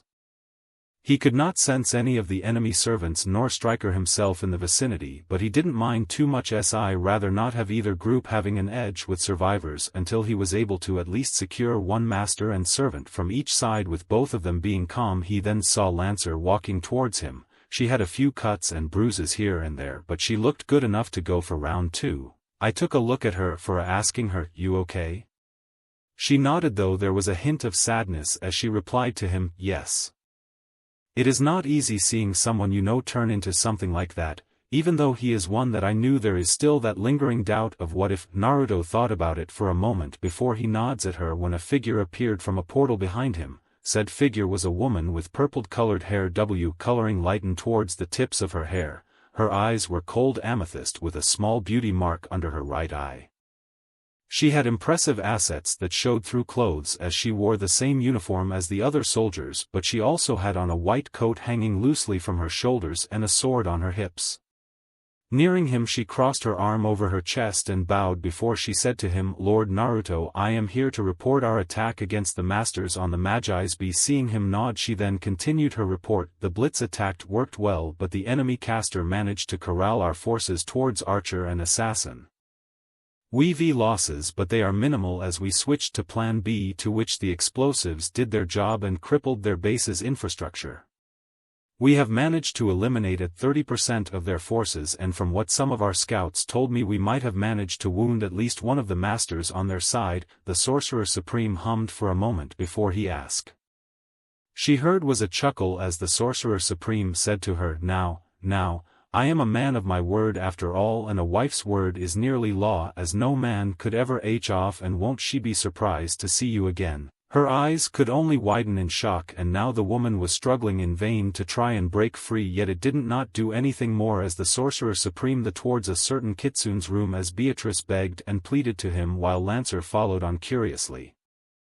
Wondering just what is that all about, she got her answer real soon as she alongside Saber had a good on-hands training in what is known in the mystic world as the tantric ritual. She alongside the rest of the women did not get one wink of sleep that night. Day later. "So now that concludes the report on each side at the moment," said the voice of the blonde swordswoman as she gave out a detailed report in rapt attention towards people within the room. Right in the center of it all was the Sorcerer Supreme, who leaned back into his seat while Lancer and Beatrice stood vigilantly on each side. All around the room though were the other masters of his faction alongside a few others as the X-Men and those under his command contemplate the report. Before Naruto broke the silence first, "Well, now that the first shots have been fired, both of those fools are now hiding in between their tails. So our course of action: flush them out and capture, if not eliminate, every single one of them to end this farce." The X-Men side didn't react too much other than a grimace or two amongst them as Aurora was the first to voice out her thoughts. "I understand that this kind of but to eliminate all of them is too much, isn't it?" The blonde shook his head before replying to her. "As much as I would prefer a peaceful option, this is more of a matter of both professional and personal reasons." Some of them raised an eyebrow while Logan scoffs for a moment as he retorts, "What, you going to kill them all just because they dirted your living room floor?" It was here though that Beatrice gave out an unladylike snort which made eyes turn to her as she then said to him, "It is more than that, you barbaric fool. The moon called it is all about image and power.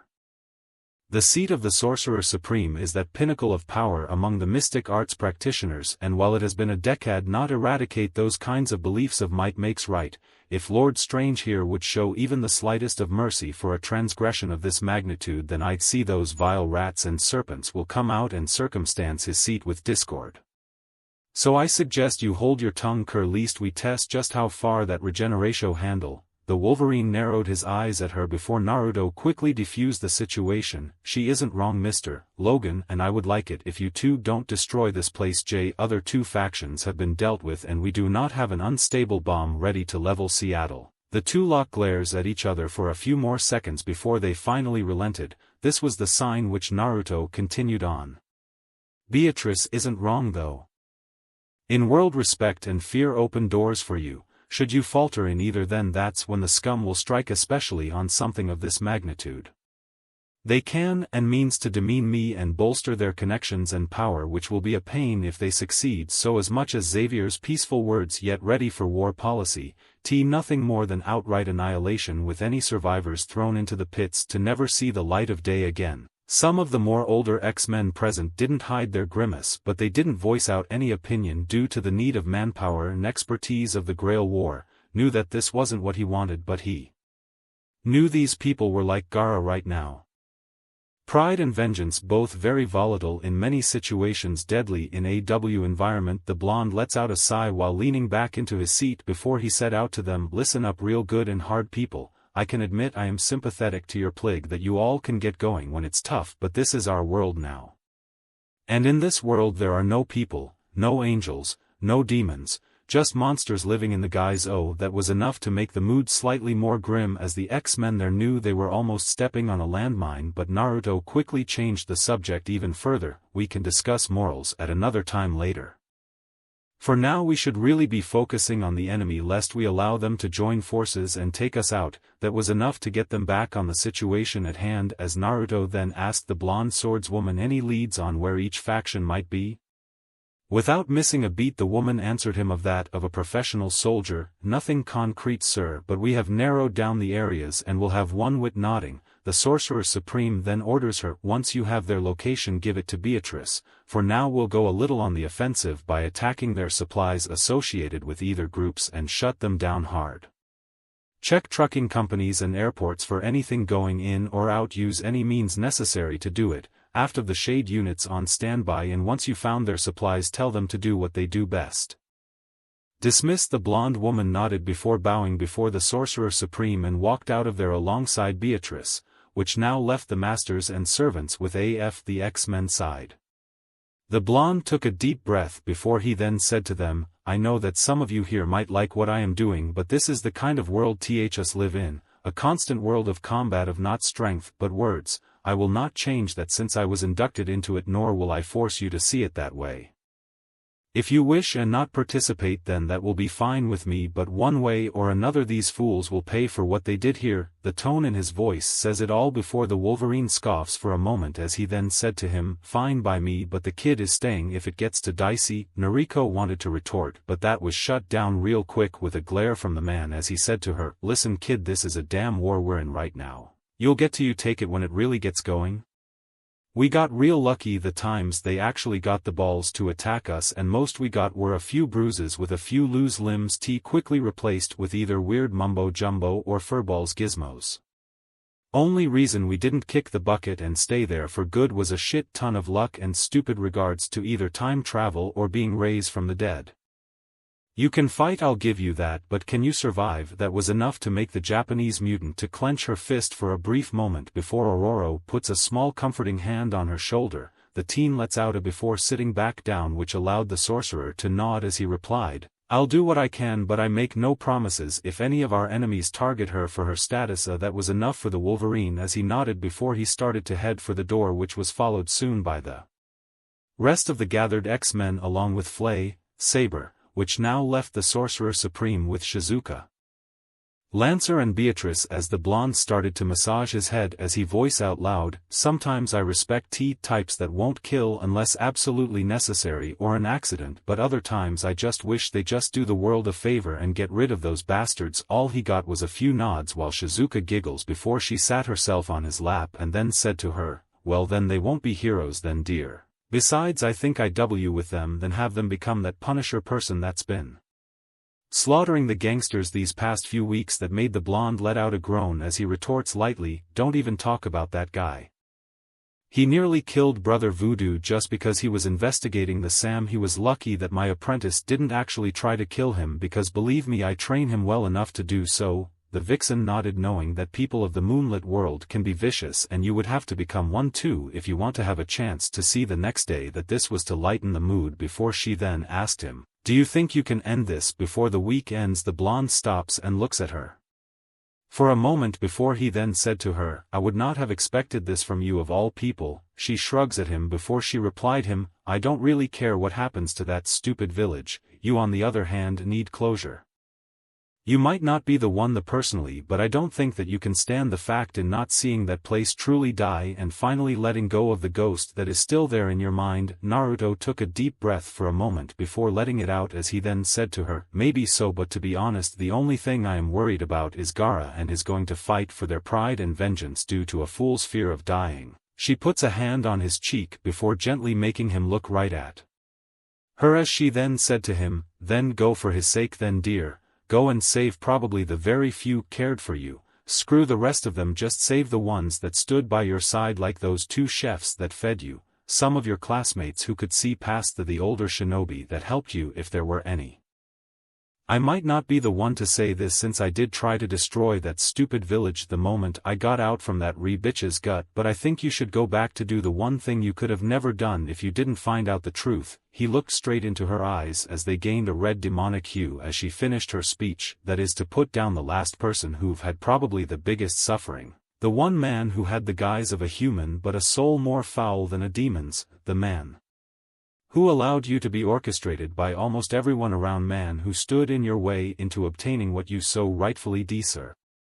Until a scene changes to show 2 different armies about to clash. Male jumps into the air and slams his shield right into the horde, Avengers, coming out of the portal. The blonde male slowly walk along the wastelands of despair before stopping. In front of him was the pale woman who slowly turned around him. "So have you come to seek justice, huntsman?" The blonde male scoffs for a moment as he coolly regards her. "Justice, no." Slowly he brings up an axe while meeting her gaze with his eyes as lightning surges forth around him. "Vengeance."